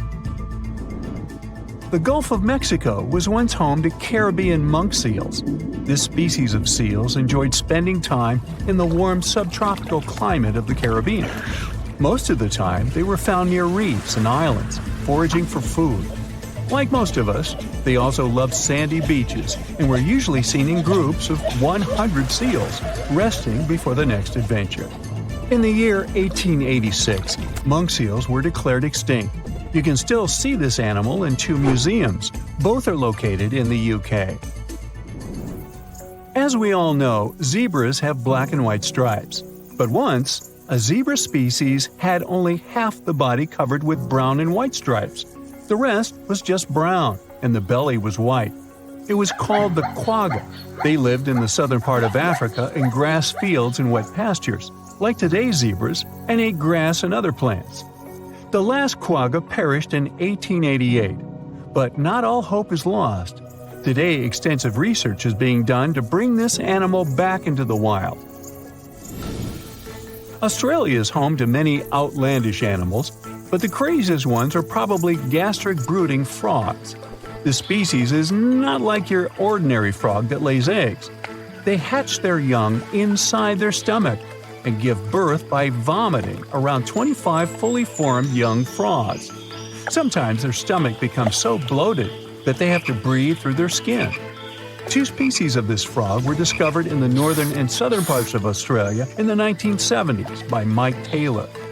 A decade after their discovery, both species are gone. The main reason for their extinction is the chytrid fungus.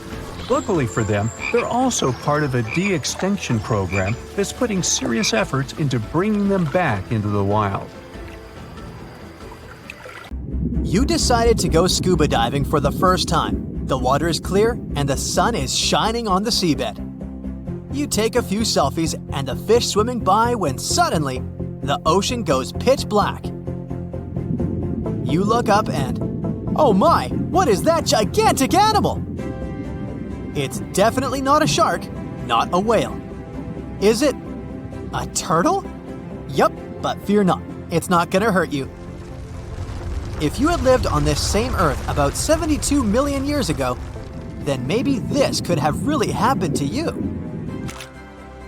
Scientists have recently found the fossils of a gigantic marine turtle that could have grown as big as 12 feet. If you don't have any idea of how big that is, let's see some examples. That's the average length of a hippopotamus, 6 golden retrievers, or 2 Michael Jordans stacked on top of each other. The turtle's scientific name is an homage to that old-school sea monster called Leviathan. Maybe you remember this from old-school history lessons. The Leviathan is supposedly a mythical creature that would swallow entire ships or people that were deemed too greedy by the creature. Can you imagine being swallowed by this humongous sea turtle? No, thank you. The fossils of this gigantic creature began to be excavated between 2016 and 2021, all the way in northeastern Spain. The first fossil was located by a hiker in the Spanish Pyrenees, and it was around 8 inches long. The pelvis of this turtle alone measured around 35 inches. It would definitely be one of the biggest turtles today if it hadn't gone extinct. FYI, the largest living sea turtles today can reach up to 6 feet in length, which is already pretty big. Now, how about a gigantic prehistoric scorpion? I bet most people here are not huge fans of these creatures, especially since they're poisonous, which is why the thought of a 9-foot-long aquatic scorpion might be the stuff of nightmares. Let's just say that if they hadn't gone extinct some 400 million years ago, lakes and rivers would be much more dangerous places for humans today. These gigantic insects were considered to be apex predators in their time, hunting everything from fish to other animals, even of their own kind. Yikes!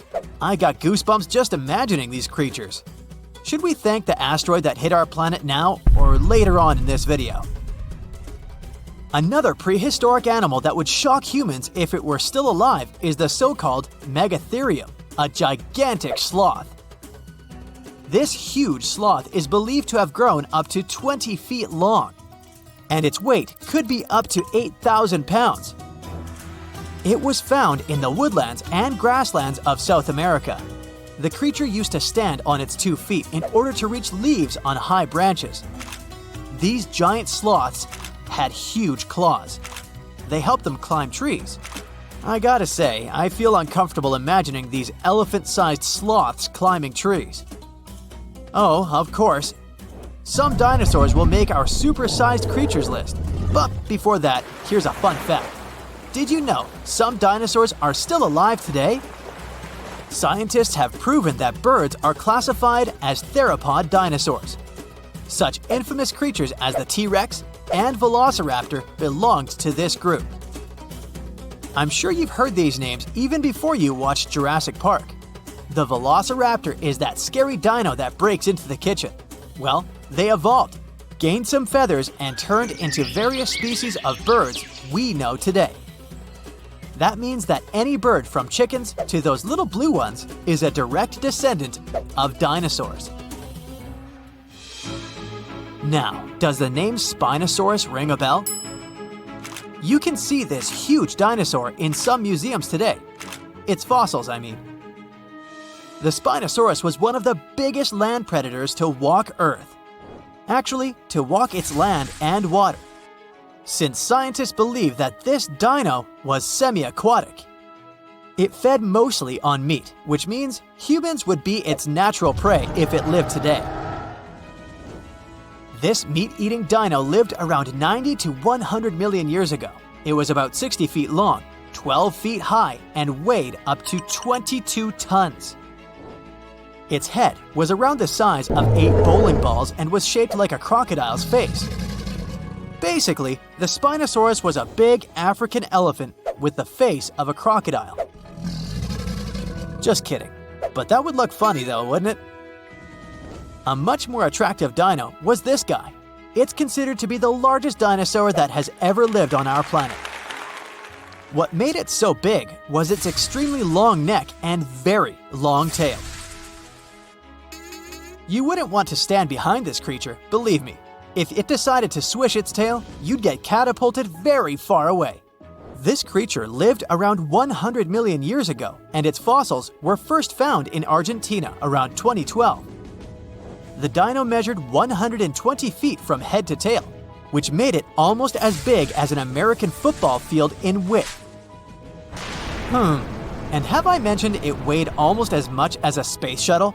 A staggering 75 tons. If it had been a carnivore, it would have probably been the greatest predator. But this big guy was a peaceful herbivore that had such a long neck that it could eat leaves from high trees. Cute, right?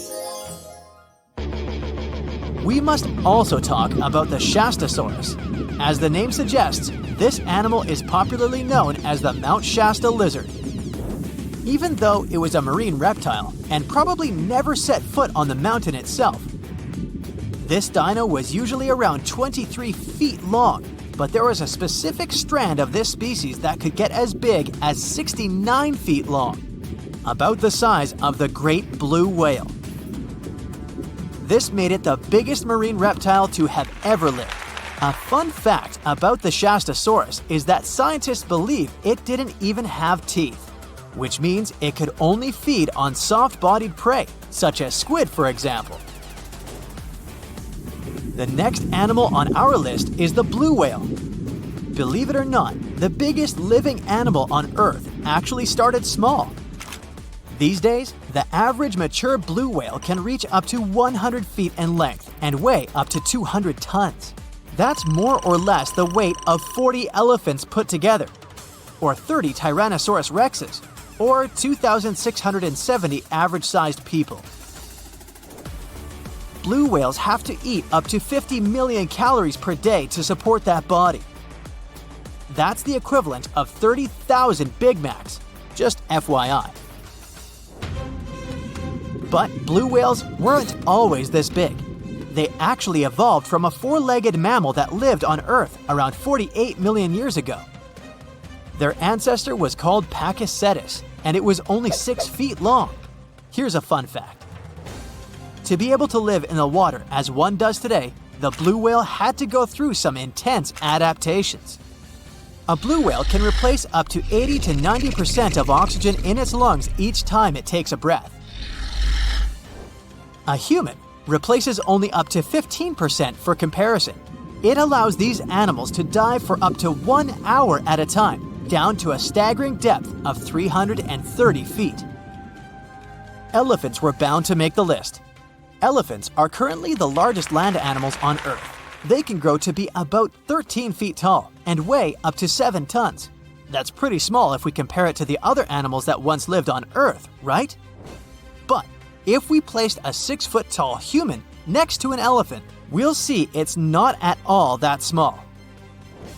African elephants are bigger than their close relatives, Asian elephants, and they have a similar lifespan to humans. up to 70 years. Pokemon might have made us collectively wish that salamanders were real-life dragons, although they're not. They can still be pretty cool though. There's a giant species of salamander that is known to be the largest living amphibian. They can grow to be as long as a regular-sized human, reaching up to 6 feet. I bet that wouldn't be a pleasant underwater encounter.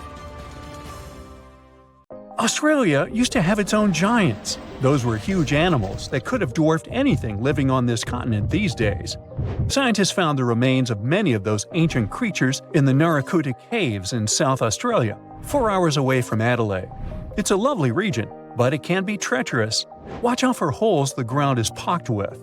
Known as pitfall traps, many of them are no wider than a coffee table. They're deep and plunge into the darkest of caverns.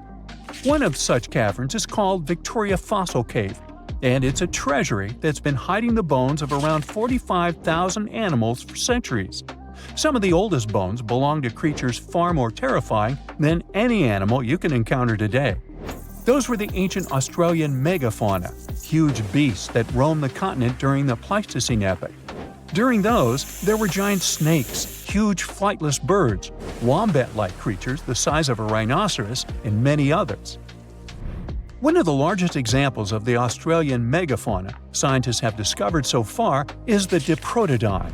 That giant herbivorous creature was 10 feet long and 6.5 feet tall, and weighed more than 6,000 pounds, about as much as a small Asian elephant.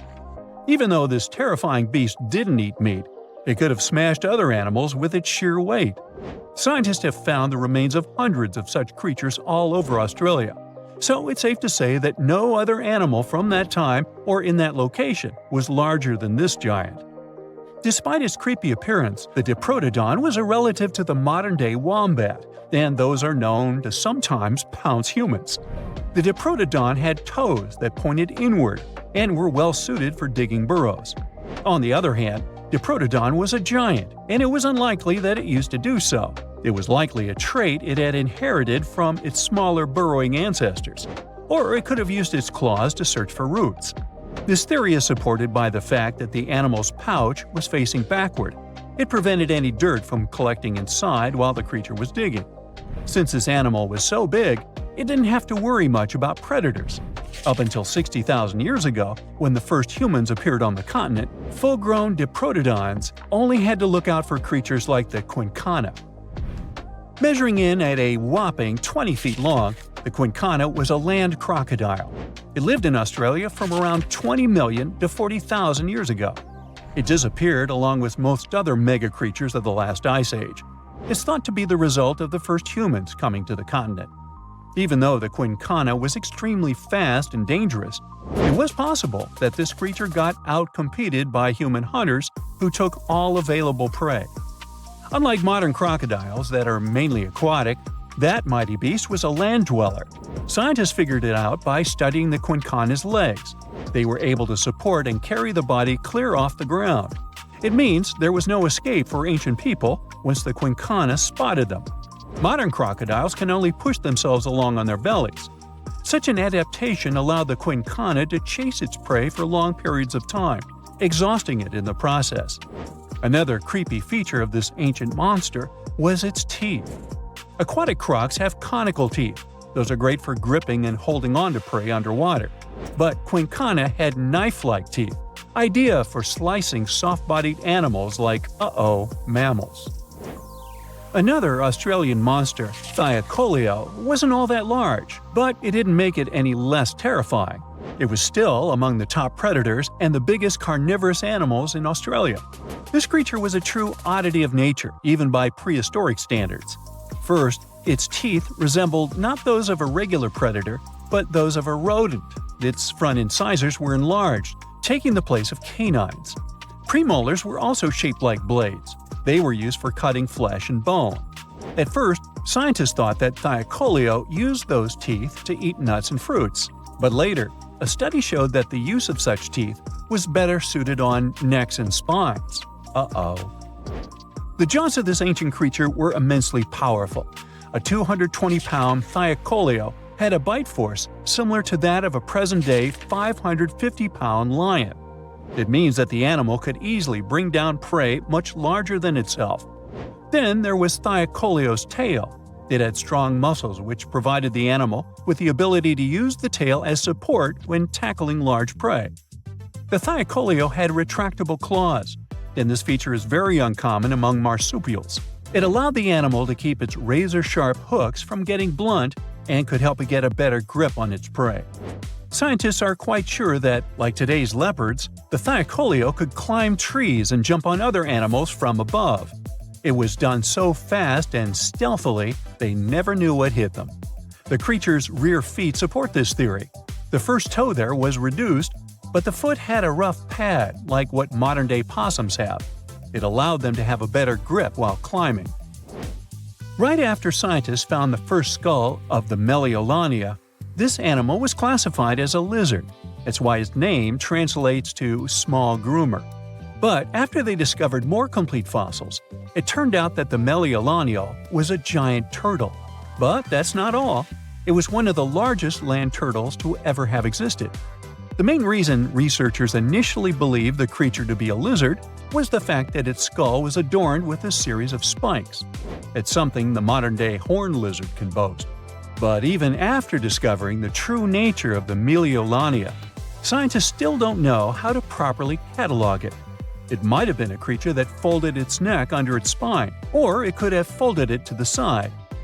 Beside those defensive mechanisms on its head, the Meliolania was also equipped with a spiked tail, which was probably used to prevent predators from attacking the animal from behind. Most species of the Meliolania disappeared around 2,000 to 3,000 years ago because of humans who hunted them to extinction in both Australia and on the surrounding islands. It took around 2 centuries for these turtles to go extinct in that region of the globe. The Megalania was a giant Australian lizard that existed at the end of the Pleistocene epoch. It looked like a Komodo dragon and the Australian monitor lizard, which are both believed to be Megalania's closest living relatives. Fossils tell us that the ancient animal was anywhere from 15 to 26 feet in length. Ow! The youngest fossil remains of this ancient Australian monitor lizard date back to about 50,000 years ago. The first indigenous settlers must have encountered Megalania, which led to the lizard's extinction. Originally, scientists thought that the Megalania was the only member of the genus Megalania, but these days it belongs to the genus Varanus, which means that the prehistoric creature is closely related to other Australian monitor lizards. Our next giant creature on our list was once dubbed an ostrich on steroids. I mean, look at it. It was the last of the thunderbirds to go extinct in Australia. The Genyorus lived on the continent at the same time as early humans. They might have coexisted for 15,000 years or so before the huge bird eventually disappeared. This theory has some proof. The bird's fossils found along with human artifacts. Some cave paintings also depict flightless birds similar to the Genyorus in size and shape. Although it wasn't the largest bird in Australia, the goose-like creature was still as tall as a grown-up man and weighed around 550 pounds. Even a modern-day ostrich can be dangerous if it feels threatened. Imagine meeting its giant prehistoric relative. Scientists are still arguing about its diet. Many believe the creature was an herbivore, but there's still a chance that the Genyornis was a partial scavenger. Its small, stubby wings and powerful hoof-like legs hint that the bird could have been a plant eater. But its huge beak and exceptionally deep lower jaw evoke suspicion. Such features are highly unusual in birds. Now, if Earth's history were a movie, we humans would only take up the last second of the end credits. Our planet has been around for about 4.6 billion years, but our human story began about 300,000 years ago in Africa. Now, our ancestors had some wild adventures in nature. They could have run into creatures so big they'd make today's elephants look like puppies. The woolly mammoth is a pretty famous animal, sure. His cousin, though, the Columbian mammoth, not so much. This giant used to roam places from Canada all the way down to Mexico. Unlike the furrier woolly mammoths, which hung out in colder places, these animals had shorter hair, resembling huge elephants. They also had incredibly large tusks, like 12 feet worth of spiraling sturdy tusks. And they weren't just for show, they came in handy when facing predators. That includes our ancestors. If you think about sloths these days, you're picturing these adorably slow creatures. They couldn't possibly be in your list of most dangerous animals. Well, their grandparents might have. For starters, we call them ground sloths, and they vary a lot in size. Some were as big as rhinos, and others, like the Megatherium, were as colossal as elephants. Imagine seeing a 20-foot-long sloth which doesn't mind chewing on some meat every now and then, at least in theory. Ever heard of Bigfoot? Well, our next animal kind of looks like him, but is a distant cousin to orangutans. Meet Gigantopithecus, the largest primate to ever call our planet its home. Standing tall at 10 feet and weighing more than 600 pounds, these animals were amazing to look at in real life. Unlike Bigfoot, they weren't constantly hiding. In fact, it's believed they were peaceful and gentle creatures. Sadly, they faded away about 100,000 years ago, mainly because their food sources slowly became unavailable. Those lush, fruity forests they called home eventually turned into dry grasslands. Next on our list is the cave hyena. Weighing a chunky 250 pounds and standing 3 feet tall, these beasts were as long as a grown-up lying down. What's even more interesting about these creatures is that they loved hanging out in groups. A pack could be as big as 30 of these animals, which meant they could easily take on even the biggest, heaviest mastodons. Our ancient families would have needed to stay alert around these hungry specimens. Sadly for these hyenas about 20,000 years ago, their numbers started going down. Soon enough, they completely disappeared from the planet. Quick pop quiz.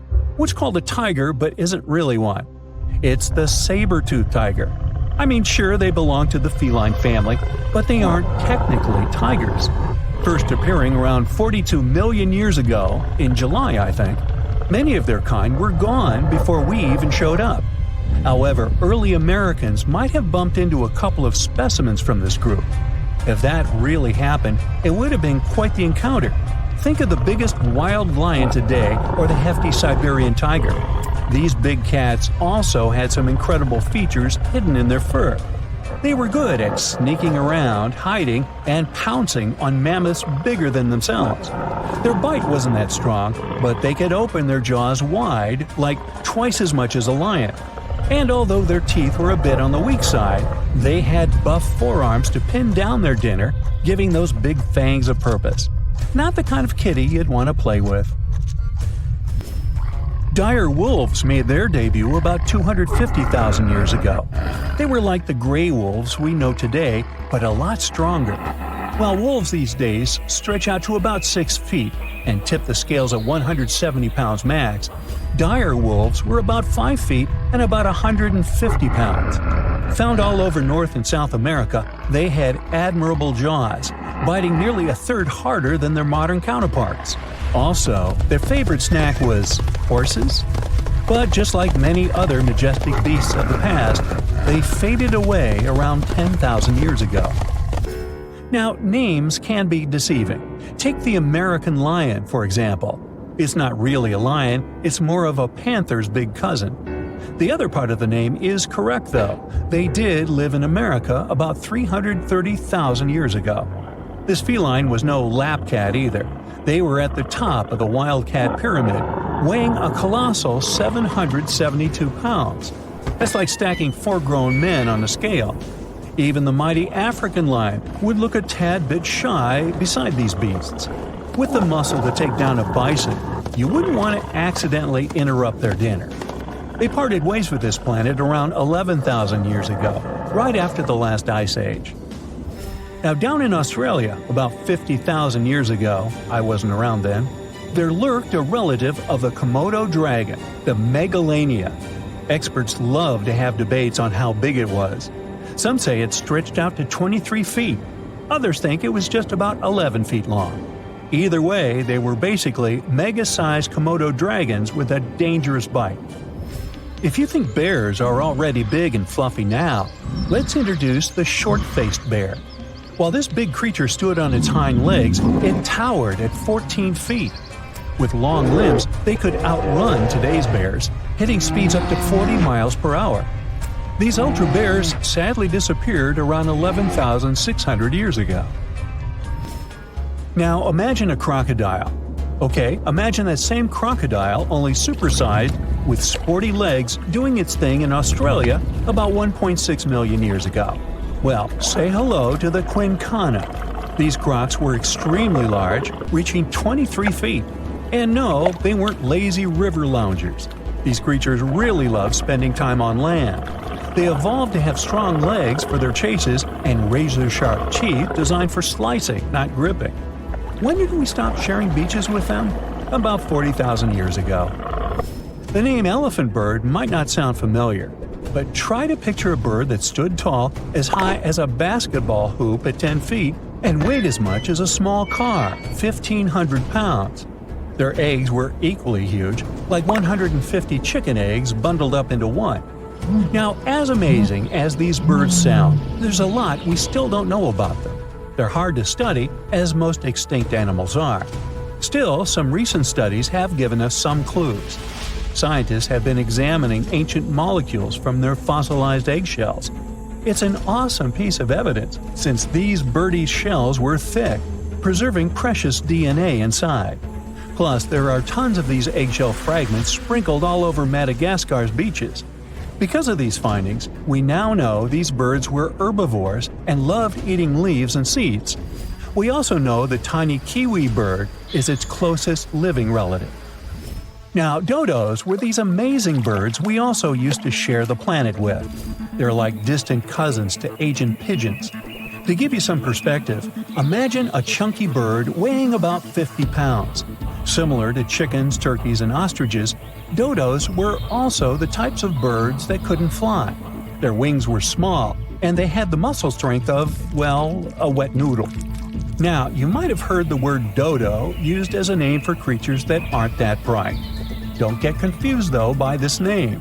These birds were in fact intelligent. Scientists were able to figure that out by studying their fossils. It turns out that they were good at smelling stuff, unlike most birds that are all about the visuals. These creatures aren't around for us to study anymore, but that might change. One evolutionary biologist is on a mission to fully understand these amazing ancient birds. On that note, she revealed that the dodo's DNA has been completely sequenced. There are even talks about potentially bringing dodos back to life. They would make a nice addition to the lovely beaches of Mauritius, the place they used to call home many, many years ago. It looks like a prehistoric creature that came from the time of dinosaurs. This scary beast is called the basking shark. It can grow up to 39 feet. People have only reported 3 of them in the past 160 years. The last sighting was in 2015, and before that, about 80 years ago.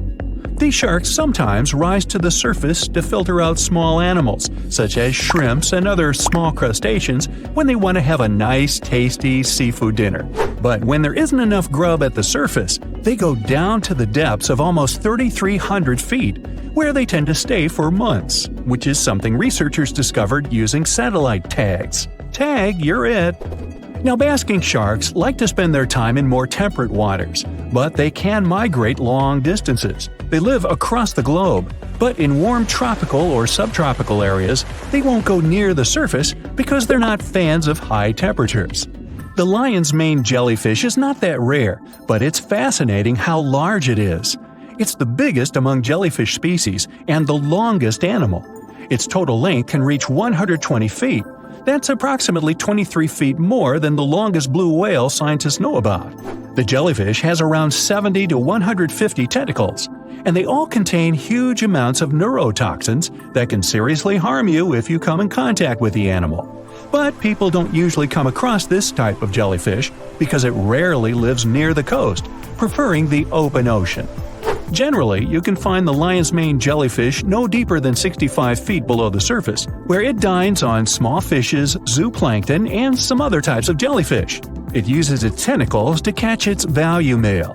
Hey, you want fries with that? The giant phantom jelly comes out of the darkness and depths of the ocean's midnight zone. Its sun hat-shaped bell reaches over 3 feet across. This bell trails 4 ribbon-like mouth arms that can be up to 33 feet long. This quite rare creature uses its mouth arms to catch unfortunate animals swimming around and not knowing what's coming for them. Giant phantom jelly propels itself through the water with periodic pulses coming from its orange head. It glows faintly and mysteriously in the pitch-black depths. It lives across the globe in all the oceans except for the Arctic. I'm guessing it's too cold. Because of its odd shape, people often call the oarfish the dragonfish or sea serpent. It's about 26 feet long, which makes it the longest bony fish we know about, and lives at depths of 3,300 feet. Oarfish spend most of their time in the deep, dark parts of the open ocean in tropical and subtropical areas. They almost never come to the surface, unless, invited. It's a ribbon-shaped and shiny silver creature with a long red dorsal fin and red oar-like pelvic fins. Its body has no scales and is very thin. The fish can grow to a length of about 30 feet and weigh 660 pounds. Oarfish have really big eyes that help them see better in their dark, scary surroundings. The frilled shark is definitely one of the gnarliest-looking marine animals out there. If you saw it somewhere, you'd probably think you went back to the age of dinosaurs. Yup, the frilled shark is a prehistoric creature because its roots go back 80 million years. This living fossil can grow to be 7 feet long. It got its name from its frilly gills. Even though frilled sharks have the shark part in their name, they swim similar to an eel in a distinctly serpentine way. Its mouth is terrifying. Similar to the maw of the great white shark, it has 300 trident-shaped teeth lined in 25 rows. Hey, come a little closer, huh? Researchers discovered this creature in the 19th century, but people rarely see it, and no wonder. It usually lives at depths of between 390 and 4,200 feet. Most of the time, the frilled shark feeds on squid, swallowing them whole. Its long jaws allowed the frilled shark to gape extra wide and swallow animals half as long as its entire body. Goblin sharks are very rare. Researchers have spotted fewer than 50 of them in more than 120 years. But maybe that's for the best, since we're talking about a pretty scary fella with a narrow snout and sharp teeth. It's also capable of thrusting its entire jaw outward when it wants to catch something. Sounds familiar. As it's lurking through the dark depths of the ocean, a goblin shark sees a small squid that looks quite yummy. The dangerous animal inches toward the squid. When the poor creature notices the predator, it tries to dart away, but it's too late. The shark has already thrust its jaw the whole 3 inches out of its mouth. This jaw is connected to the flaps of skin the shark can unfold. This helps a lot because the goblin shark is a sluggish animal, so it's pretty hard for it to chase its food. After finishing its lunch, the goblin shark puts its jaw back in its mouth and swims away as if nothing's happened. Goblin sharks mostly live at the bottom of the ocean. Like many other shark species, they prefer swimming alone. Here's a silver-colored creature with very rough skin. That's the ocean sunfish, with a total length of almost 11 feet. Its other name is mola. The ocean sunfish is the heaviest of all bony fish out there. People sometimes call it a swimming head because of its bizarre appearance. These creatures have such a weird shape because they're born with a back fin that never actually grows. It just folds into itself as the animal matures and creates a rounded rudder. The sunfish is a bit clumsy. It moves with the help of its mighty fins that allow the animal to swim on its side. This marine inhabitant is a solitary creature. It mostly feeds on zooplankton and jellyfish. The spotted wobbegong is one of the world's rarest sharks. It grows to be more than 10 feet long. It may not look as terrifying as some of its shark relatives, but it's pretty good at catching unsuspecting animals swimming past, mostly during the night. The animal has a spiracle, which is why it can breathe while staying still at the bottom of the ocean. It's motionless most of the time, which is why you can barely notice it. Its flat body and large pelvic and pectoral fins blend in with the underwater terrain. That's why they're so good at hiding. This ability helps when these sharks want to protect themselves too. Wobbegong means carpet shark. They usually live close to the ocean floor in coral reefs, on sandy bottoms, and under piers. People have even spotted the shark in the water that is barely deep enough to cover its flattened body. Now, blobfish lack teeth and bones, so they can't actively hunt. Since they don't have much muscle mass, they can barely move around. Hey, I had a roommate like that once. They get their energy from animals they scoop up from the seafloor. They also know how to conserve this energy. That's how it usually goes with deep-sea creatures. They don't have as much food as those animals that swim closer to the surface. Instead, they have special body mechanisms that allow them to save energy for the times when they don't have much to eat. Pressure at the depths where the blobfish lives is 120 times as high as that at the surface. That's why the bizarre creature looks like a weird gelatinous mass only when you bring it up to the surface. The pressure here is not strong enough to keep its body together. Hey, breaking up is hard to do. The white margin stargazer could compete with the blobfish for the title of the ugliest animal in the sea, don't you think? Now, this animal has eyes on the top of its head, together with an upward-facing mouth which the creature uses to hide itself in the sand. That's where it spends most of its time, with only its eyes protruding from the sand. It chills this way until some small animal passes by. It can lunge at its target incredibly quickly, literally within milliseconds. This creates a vacuum in the water that pulls in a crab, fish, or some other small, unfortunate animal. Another tactic involves venom. This fish has a venomous spine in its shoulder blade that helps with catching other animals and defending itself against enemies. Even though it's not related to the electric eel, the white margin stargazer can generate an electric shock as powerful as 50 volts. Ow!